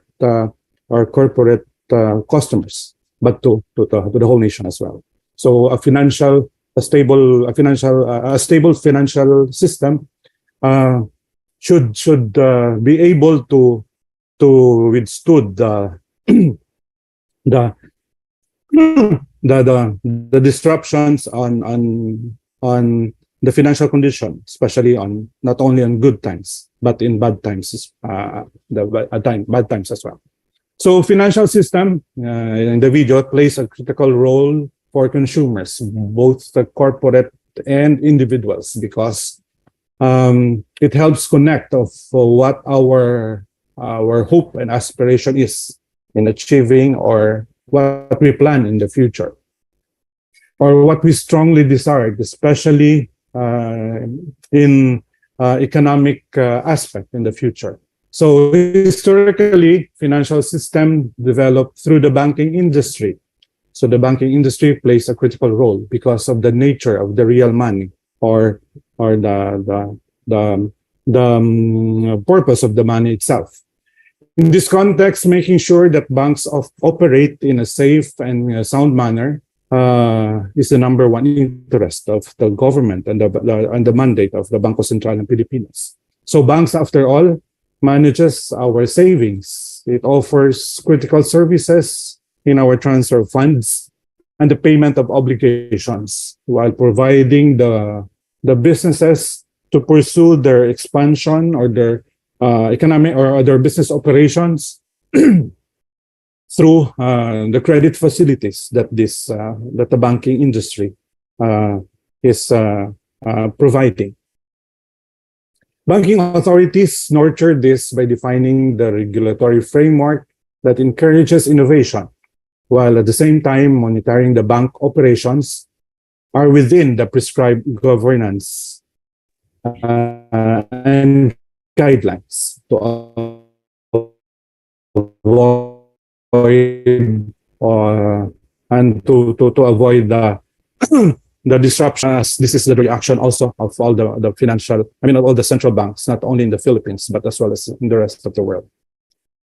So as discussed, the global financial crisis, not only recently, but this highlighted how the financial system effectiveness is greater when interacting with one another than acting alone. So there is a unique sense of systemicness or affects the entire system that arises from the way each market player interacts with another. So that is on the systemic risk that is being discussed also. So as the one I highlighted previously in my first slides, the systemic risk management is now being put on the spotlight as this is the current tool that is being used by the central bank and the financial officials in the country.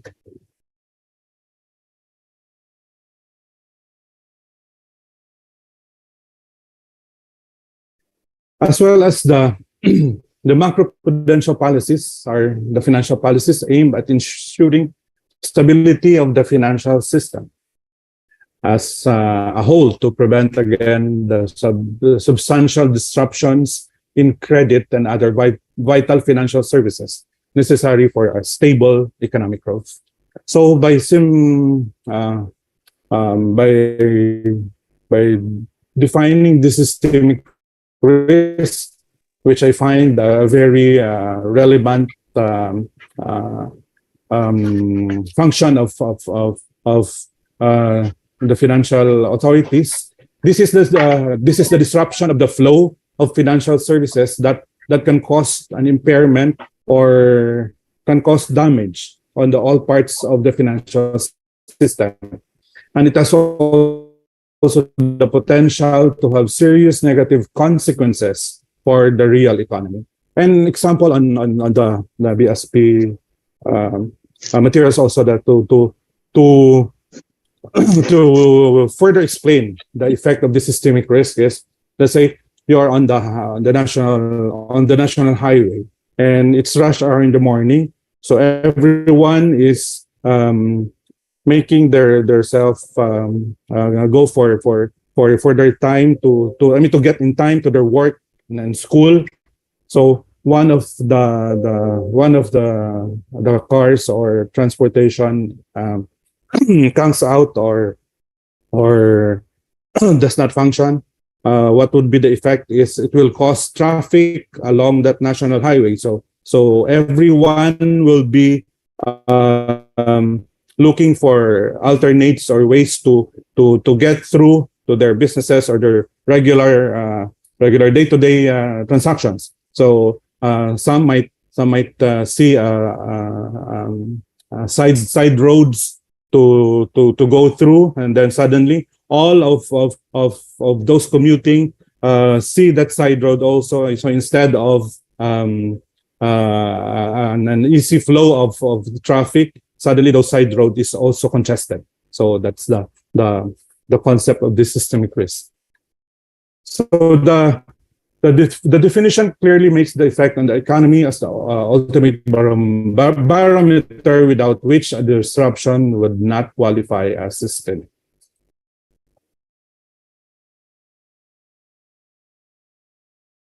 So taken from a different standpoint, it is not the magnitude of the initial shock, but rather how the shock can potentially amplify or to be magnified to affect different elements of the broader economy.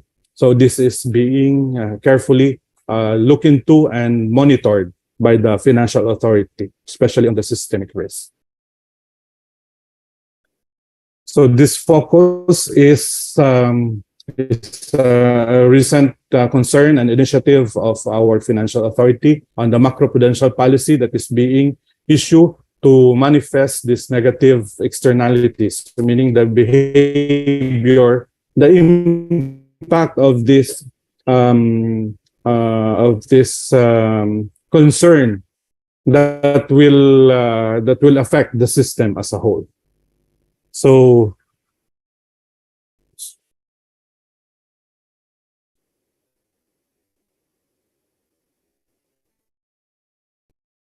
that would be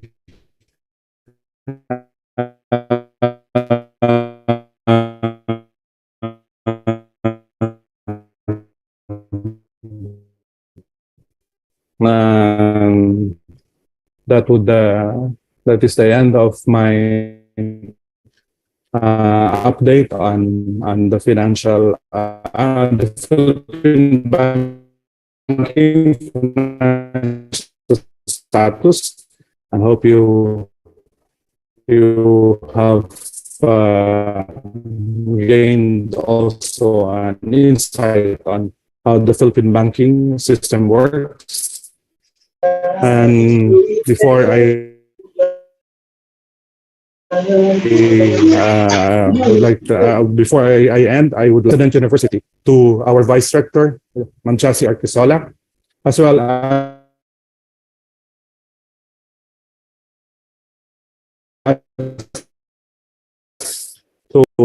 in this activity. Once again, Purisima Kasim, good morning and thank you. Thank you very much, Mr. Alberto, for your fascinating and valuable presentation.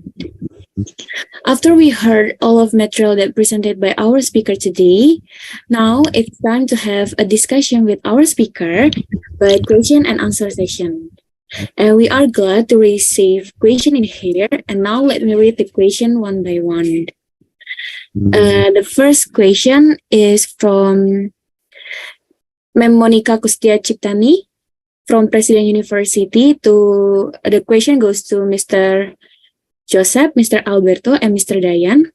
The question is, by far the problem of the single monetary policy is that often it doesn't fit local economic condition, especially with different culture or BRICS. But compare with European countries that have similar culture, how do you think about this? And will Indonesia and Philippines be agreed to use BRICS or not? She asked about the prediction and remembering the risk that it may create high inflation and unemployment in countries who stop adopted.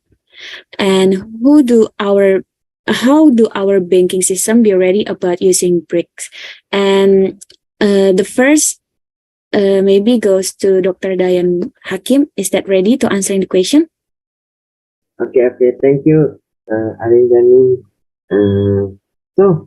Indonesia will not using single one currency BRICS because Indonesia is a non-block country.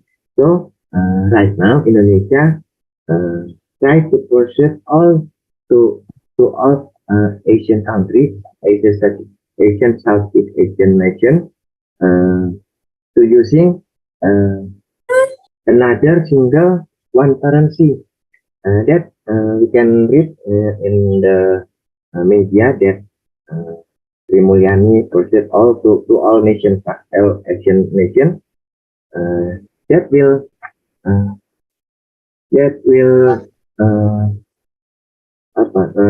change the monetary system in Asian countries because we have an ecosystem that support them, like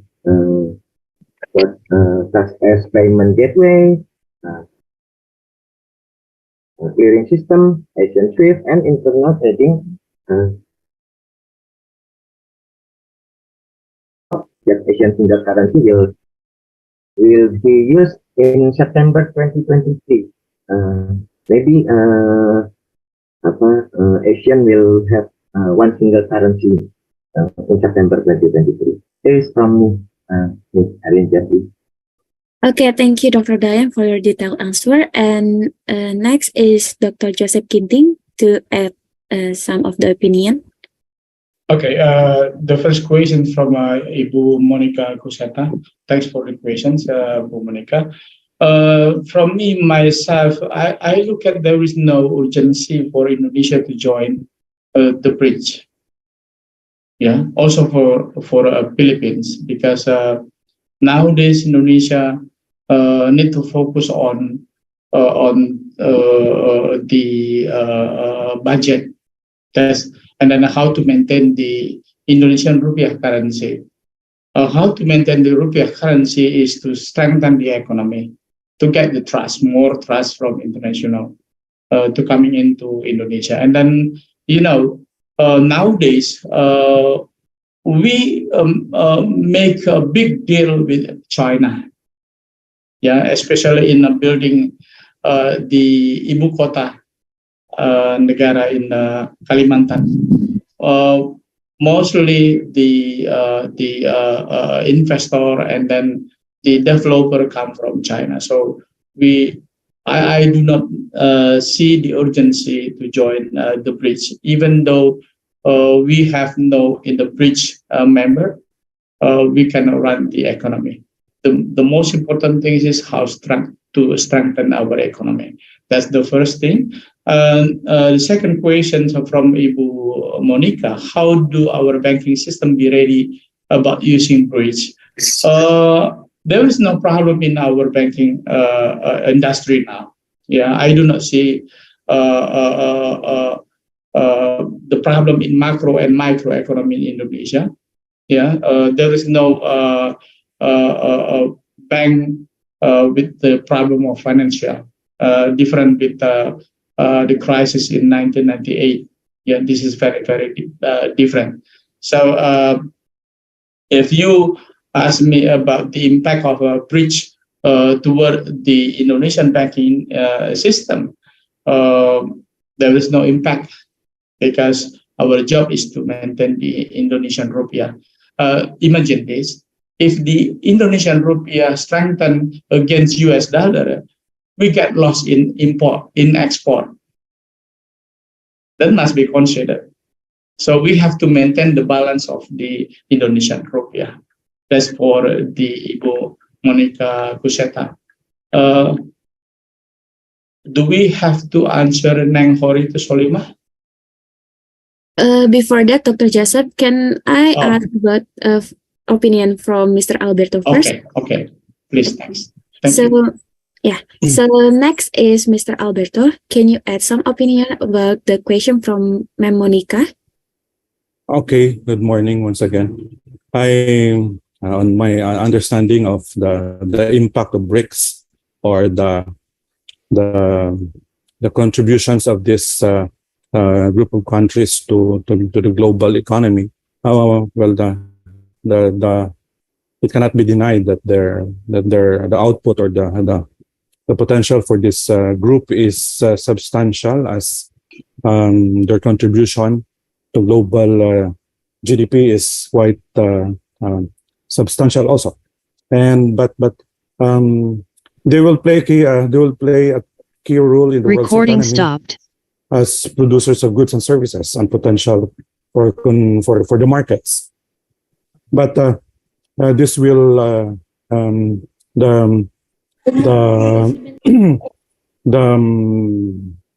how do you call this? It will take time for this to be materialized, and will be carefully studied also by the concerned economies, as well as with us trading. With us partner economies also in this part of Asia. Thank you. Thank you, Mr. Alberto, for your detailed answer. And the next question is from Neng Hoirotus Soliha from Inaba University to Mr. Josep, Mr. Alberto, and Mr. Dayan. The first question is, what potential impact could Indonesia's inclusion in BRICS and have on the investment banking industry in the country, and how might this affect the global financial landscape? And the second is, what is the biggest limitation for BRICS members on their trading business among other countries outside BRICS? And maybe the first could be Mr. Dr. Josep Ginting. Can I edit? Okay. Sorry, doctor. It's still mute. Yeah. Thank you. Sorry. Okay. Thank you. Okay. I will answer the first questions. What potential impact could Indonesia's inclusion in BRICS have on investment banking? Okay. If we are talking about investment banking, we are talking about capital market. Okay. Trading in the capital market, both fixed income and equity, and also the initial public offering, and also merger and acquisitions. So if I look at the difference between banking in Indonesia and then bank in America, especially in for the case of the Silicon Valley Bank, okay, it is very different. Okay. In Indonesia, the definition of investment banking is capital market. Okay. But in America, the commercial bank can do the business of investment banking also. In Indonesia, the investment banking business, the portion is very limited for commercial bank. Commercial bank has the corporate finance division, but the portion of business there is very small, different with America. So, but in capital market, there is no relationship between the BRICS currency or BRICS central bank to capital market in Indonesia, because capital market in Indonesia, especially trading, driven by the speculation and investment of state-owned enterprise. and also reksadana mutual fund. Okay, that's to answer the first question from Neng. And then the second one, what is the biggest limitation for BRICS member on their trading businesses among other countries outside BRICS? Okay, can I share again my slide? Okay, just a minute. Okay, Yeah, of course. yeah, just for a minute. Okay, here I can show you, yeah, I can show you the map of BRICS member export import. For example, China, Russia, for example, yeah, and Russia economy may continue to shrink in 2023, and then recently Russia's export are crude petroleum. Look at this, export petroleum, and then refined petroleum gas, and coal, briquettes, and then briquettes, and then gold. But the most export destination are China, the biggest one. That's also one of the reasons why Russia joined China to create the BRICS. But something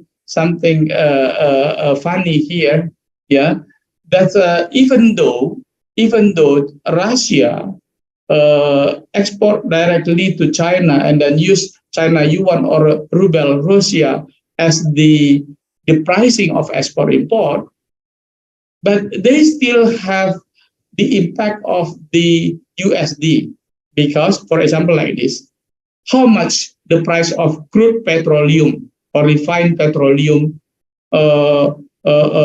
between Russia and China, for example. Of course, in accountancy, they have to reevaluate again, right? It takes time. That's why they use international price. Crude oil in USD. So even though Russia and China create a direct trading, but they still use comparison by using the USA, and also Brazil. Brazil is in South America, yeah. So Brazil could not go far from United States of America. So Brazil still use USD as a vehicle, even though Brazil create the trading directly to China or to Russia. That's a problem current time. So I do not see something beautiful here, wonderful things here in a process of bridge. Yeah, at least current time, because even though two or more countries doing the business directly using their own currency, but current time they to fix the price, yeah, they recognize the international price in New York Future Exchange, and also in London Future Exchange. That's to answer the questions from Nang. Thank you. Thank you, Dr. Joseph, for your detailed answer. And next is Mr. Alberto. Can you add some opinion? Yeah. Yeah, just to add a little on the question. Under the greatest challenge for the BRICS for this group of economies, I think it's the big challenge should be the phases of economic development of this member countries, the ideologies, the definitions, or the cultural differences will be a great challenge, as I have said. Then there's a large regional disparities among the members. There is substantial unemployment also, and a significant level of poverty would be a challenge to address under the implementation of BRICS. Thank you. Thank you, Mr. Alberto. And the next is Dr. Dayan. Can you add some opinion? Okay. The potential impact for investment bank industry in Indonesia. In this free trade work, which every people can bring or take the money from or to another country, is I think it's a capital flight from overseas, especially in stock market. Remind me for Indonesian banking right now, such as Janamon, investor from Japan, Permata from Korea, Bukopin from Korea, BCPN from Japan, Bank from Korea. So if the potential impact is, I think it's capital flight. There are a lot of big banks in Indonesia.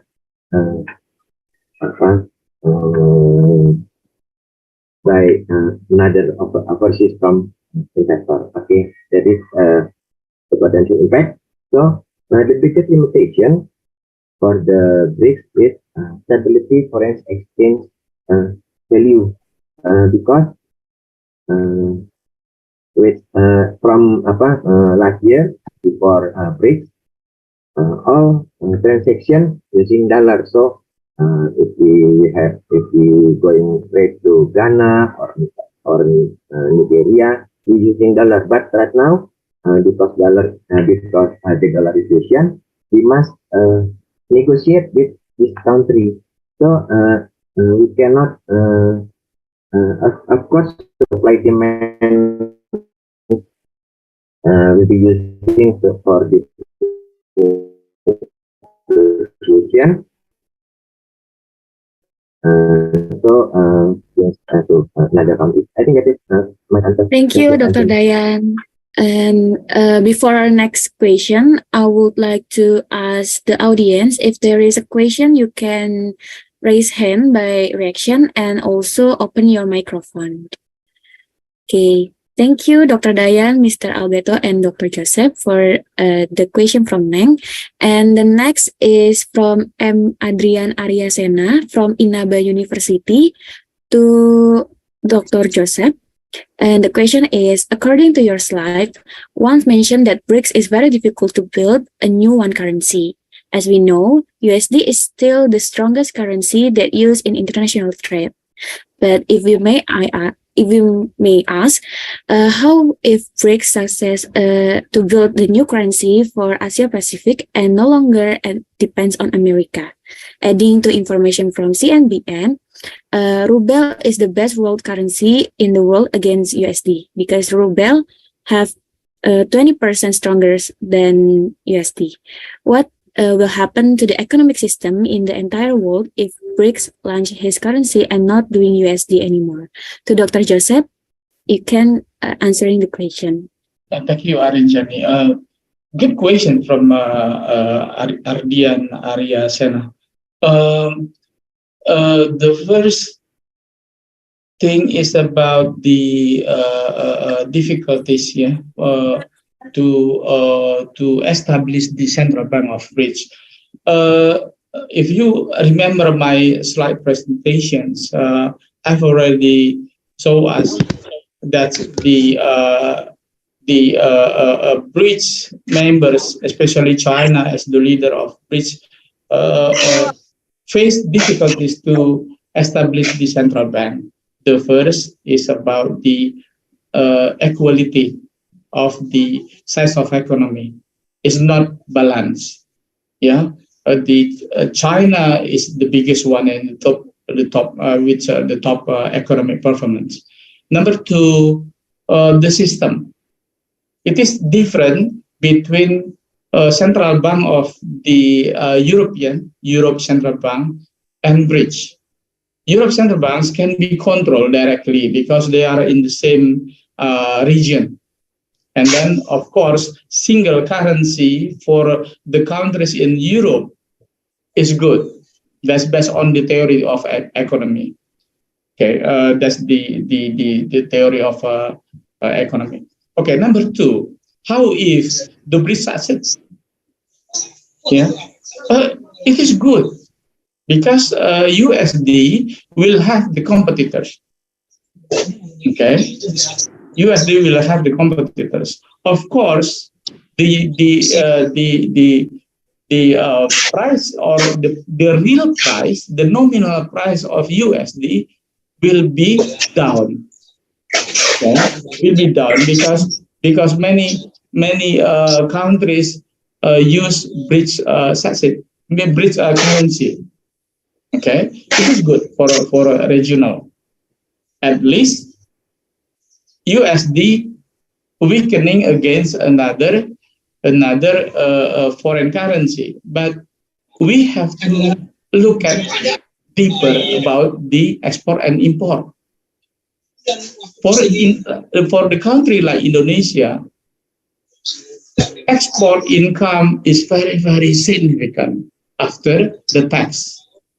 If you remember the budget of Indonesia, the second biggest income is from the tax. What tax? Export tax, import tax. That's a problem. So at the end, of course, for Indonesia is very special. I don't know in Philippines, yeah, but Indonesia is very special. BRICS asset doesn't have the impact to Indonesia. And then number three, the question number three, what will happen to the economic system in the entire world if a BRICS launch his currency and not using USD anymore? That's good, like I told you. Yeah, many currencies used in international trading is good, but please remember, like I told you before, yeah, the BRICS currency could not replace the position of USD in international finance. It is different. International finance and international trading is different, even though international trading refers to international finance. Okay, that's to answer the question from Ardian Aryasena. Thanks for your question. Good question, Arya. Okay, back to you, Arjan. Thank you, Dr. Josep. Yeah. Thank you, Dr. Josep, for your detailed answer. Or maybe Dr. Dayan and Mr. Alberto want to add some of opinion regarding this, even though the Adrian do not mention your name, but I guess that you can add the opinion, Dr. Dayan. I think it's okay with Dr. Joseph's answer. It's good because there is the relevant condition in BRICS now. That's from me. Okay, so the next question is from Mark Lawrence Dasik from Colegio de la Purisima Concepcion to Mr. Joseph, Mr. Alberto, and Mr. Dayan.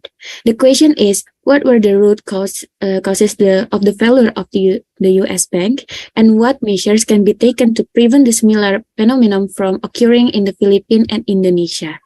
And the first question, maybe the first answer maybe from Mr. Alberto. Okay. Hi, good morning once again. So on the questions of how do we what the Philippine banking officials as well as our government officials are doing to avoid this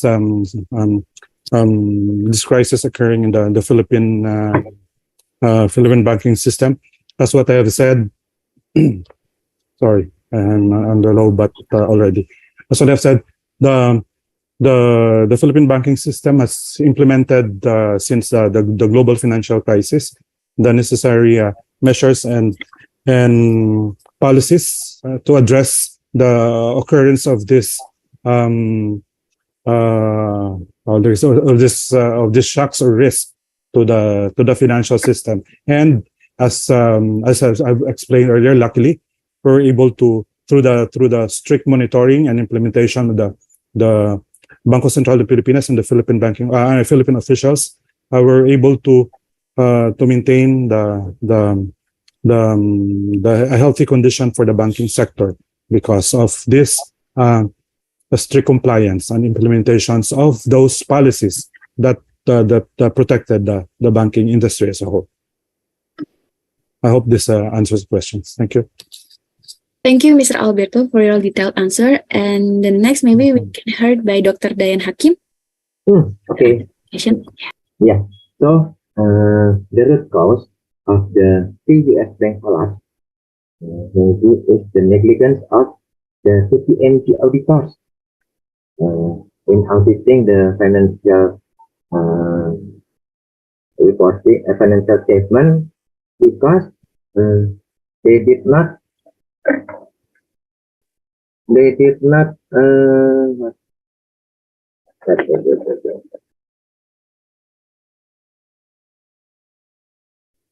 did not give a red flag to the symptom of company insolvency in the end of the year of 2020 with the condition of SPV customers whose collectability has decreased. As information, the three failed US banks were audited by KPMG. So in my paper conclusion, SPV not implementing sufficient compliance and risk management. To avoid this similar phenomenon from occurring in Indonesia, so Indonesia has macroprudential policy to make financial stability FSS system, financial stability system that based on three pillars. Macroprudential policy, balance intermediation, financial system reliance, and financial inclusion. If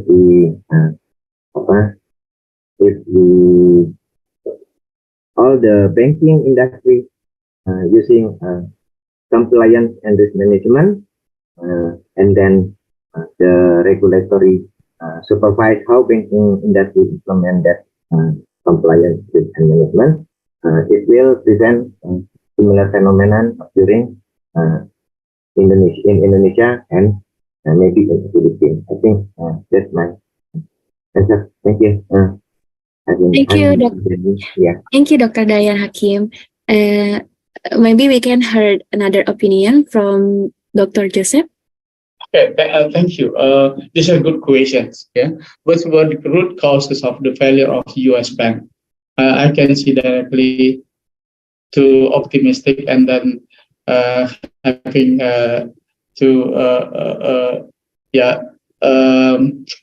arrogance. Yeah, why I said that?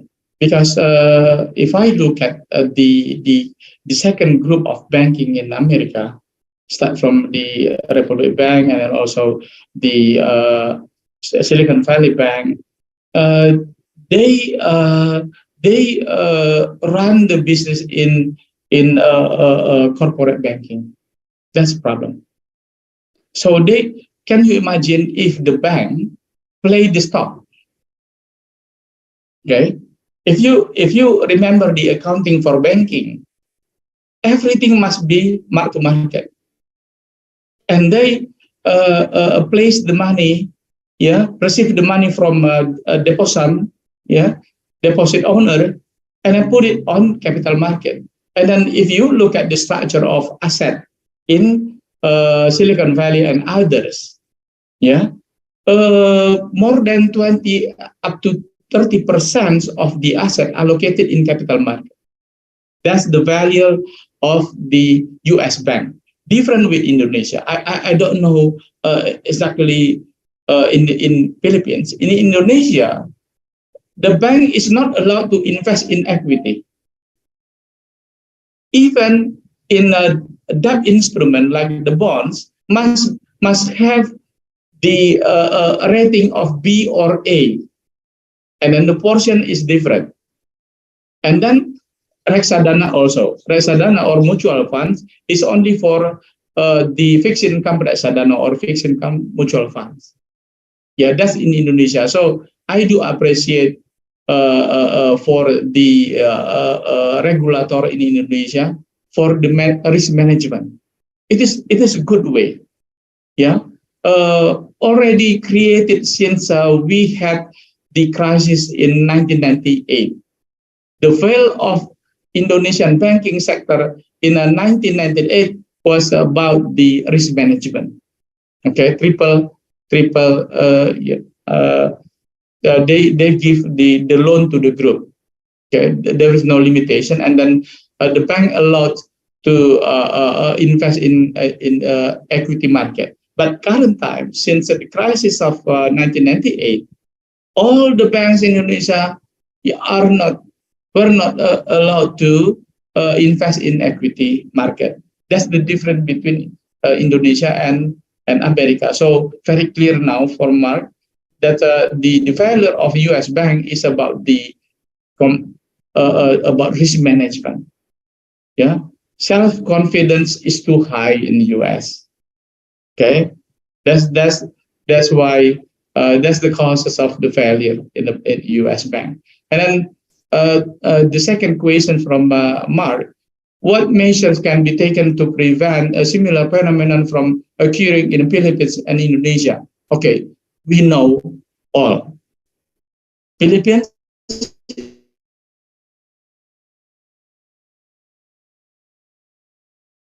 have similarity.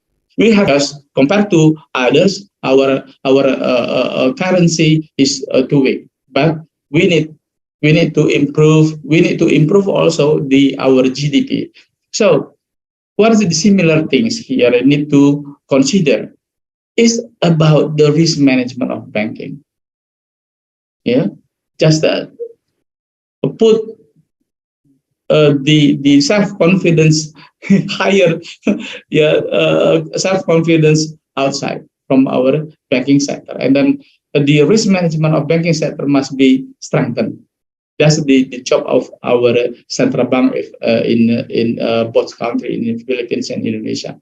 That's I want to see, because we are still preparing our economy growth, for better conditions. And that's to answer the question from Mark. Thanks, Mark Lawrence. Well, thank you so much, Dr. Joseph, for your detailed answer. And that is the last question that we have in this discussion today. And ladies and gentlemen, we have finally come to the end part of this international webinar of deep analysis of risk management and accounting treatment, compliance in commercial and investment bank as the impact of Xi Jinping effect. Please allow me to take some highlighted points from this today's session. Xi Jinping has a lot of concept of innovation and equilibrium of economy for his country and will cause changes in prudent paradigm in global. Xi Jinping proposed to establish BRICS with 5 countries, which is Brazil, Russia, India, China, and South Africa, to issue one single currency to replace USD position in international trading and finance. Even though there is some of difficulties to issue that, one of them are BRICS need to create central bank for managing the new currency, and the members have no similar concept in economics and accounting treatment. However, the establishment of BRICS currently will create the competitive in the valuation of currencies, because all communities are allowed to create their own currency system. But before that, the world needs to fix the BRICS currency as a standard value of international reverse currency, so there is no confusion in fixing the nominal interest rate. BRICS is the only effective to use in international trade for payment, not in international finance or measurement. In the side of risk management is a discipline at the core of every financial institution, which involves all activity that influence its risk profile. Therefore, compliance risk management in a bank is very important, because the bank can have the ability to measure, monitor, and steer the risk comprehensively, that becoming a decisive parameter for its strategic positioning. In 2023, the 3 small banks in the U.S. fell, triggering a sharp decline in global bank stock prices and swift response by regulators to prevent potential global contagion. Therefore, Indonesia have to strengthen the financial system stability by macro-prudential policy to prevent and reduce systematic risk that consists of 3 pillars, which is balanced intermediation, financial system reliance, and financial inclusion. that allocating of funding and can contribute to the growth and stability of the national economy. In the Philippine side, which is financial institution banking in Philippines, that have mandate function and responsibility in monetary policy to promote a low and stable inflation and financial supervision over the operation and exercise such regulatory powers.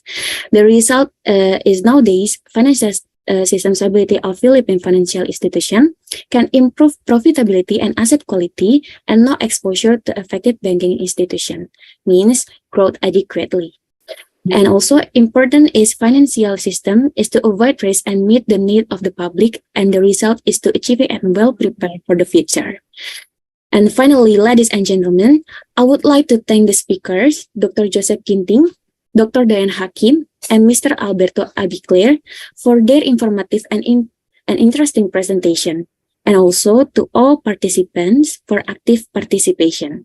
Please give applause for the speakers and for you all. You can give a direction, guys. And I do apologize for all of my mistakes during the webinar. I am Arinjani. I hope we can meet in another opportunity. So see you all later, and thank you very much. Over to you, Fatia. Thank you, Ms. Arinjani. Thank you so much for our great keynote speakers for delivering such an insightful material and answered all of the questions given for us. And thank you also for Ms. Arinjani Novitasari for moderating and concluding the materials that already given by our keynote speakers. Now is the time to hand over the certificate and placards to our dear keynote speakers today from the Head of Accounting Study Program, Ma'am Mila Austria Reyes, BSBA, CPA, MBA. For the first one is our first speaker, Dr. Josep Ginting, CFA. For MTDD, you may take a picture. Thank you. Ibu Mila. Okay. Asia. Okay, I will take the photo in 3, 2, 1. Okay, down.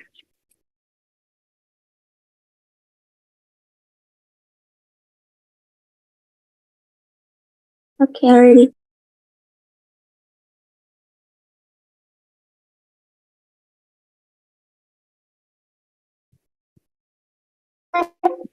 For the second one is our second speaker, Dr. Dayan Hakim, NS, SE, AKMM, AC, BKP, BCMCP, CFRM.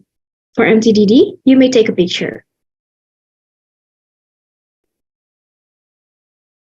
Okay, I will start in 3, 2, 1. Okay, done. Thank you. For the third one is our third speaker, Mr. Alberto A.Biclar, Junior MMPA. For MTDD, you may take a picture.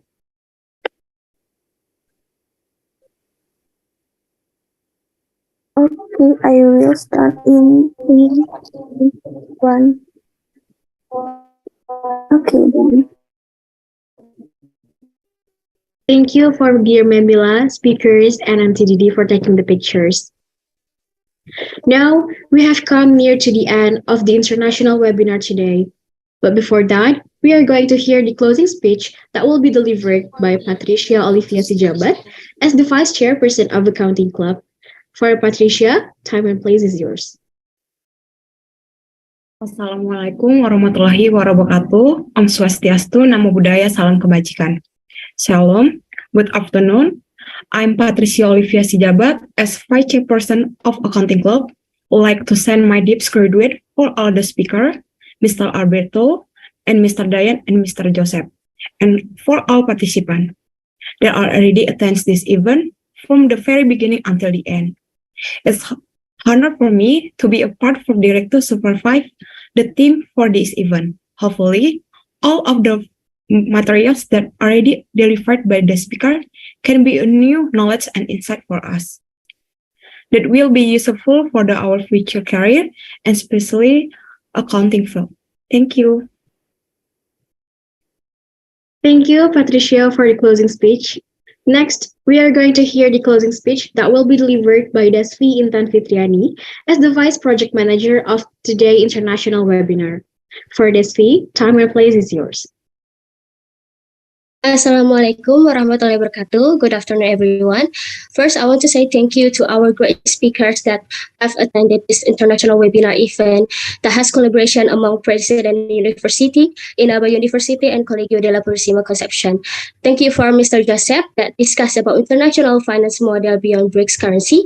Mr. Dayan discussed about analysis of risk management and compliance and banking industry. And Mr. Alberto discussed about assessing the Philippine banking system today. I hope that we will discuss about three topics from speakers. The participants have gained an insight from this webinar. And also I want to thank you to all of committee this international webinar, both of President University and Inaba University for their hard work so that this event can run well.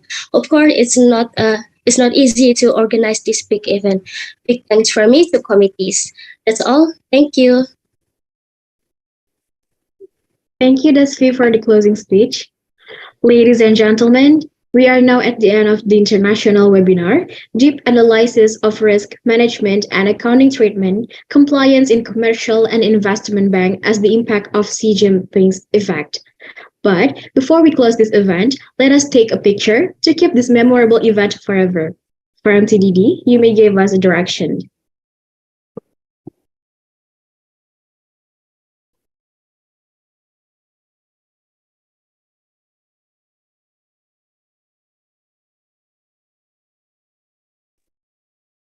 Okay, everyone, please open the camera.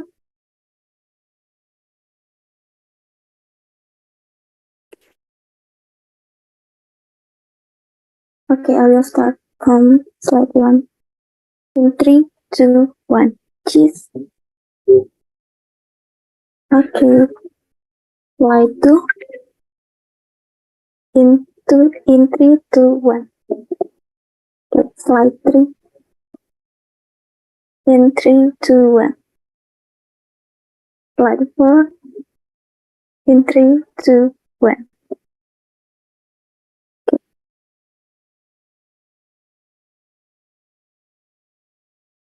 Okay, I'm ready. All right, thank you, MTDD, for taking us the picture. Last but not least, I would like to send my deepest gratitude for our beloved lecturers, speakers, participants, and all parties that are actively contributing in successing this event. We do hope that all of us can learn and gain a lot of things from every session delivered by our keynote speakers today and inspire us to be a great, competent, and expert leaders in accounting field. Thank you for attending this international webinar and see you on the next international webinar. Thank you. Thank you. Atur nuhun, Kang Dayan. Thank you. Thank you, Mr. Thank Alberto. you. Thank you. Bye. Bye. Thank Thank you, everyone. Okay. Bye. Thank you, Pak Dayan. Fatia. Thank you, Pak Josep. Thank you, Thank you. Pak Alberto. Thank you. Maraming salamat, Pak Alberto. Bye. Thank you very much. Thank you, sir.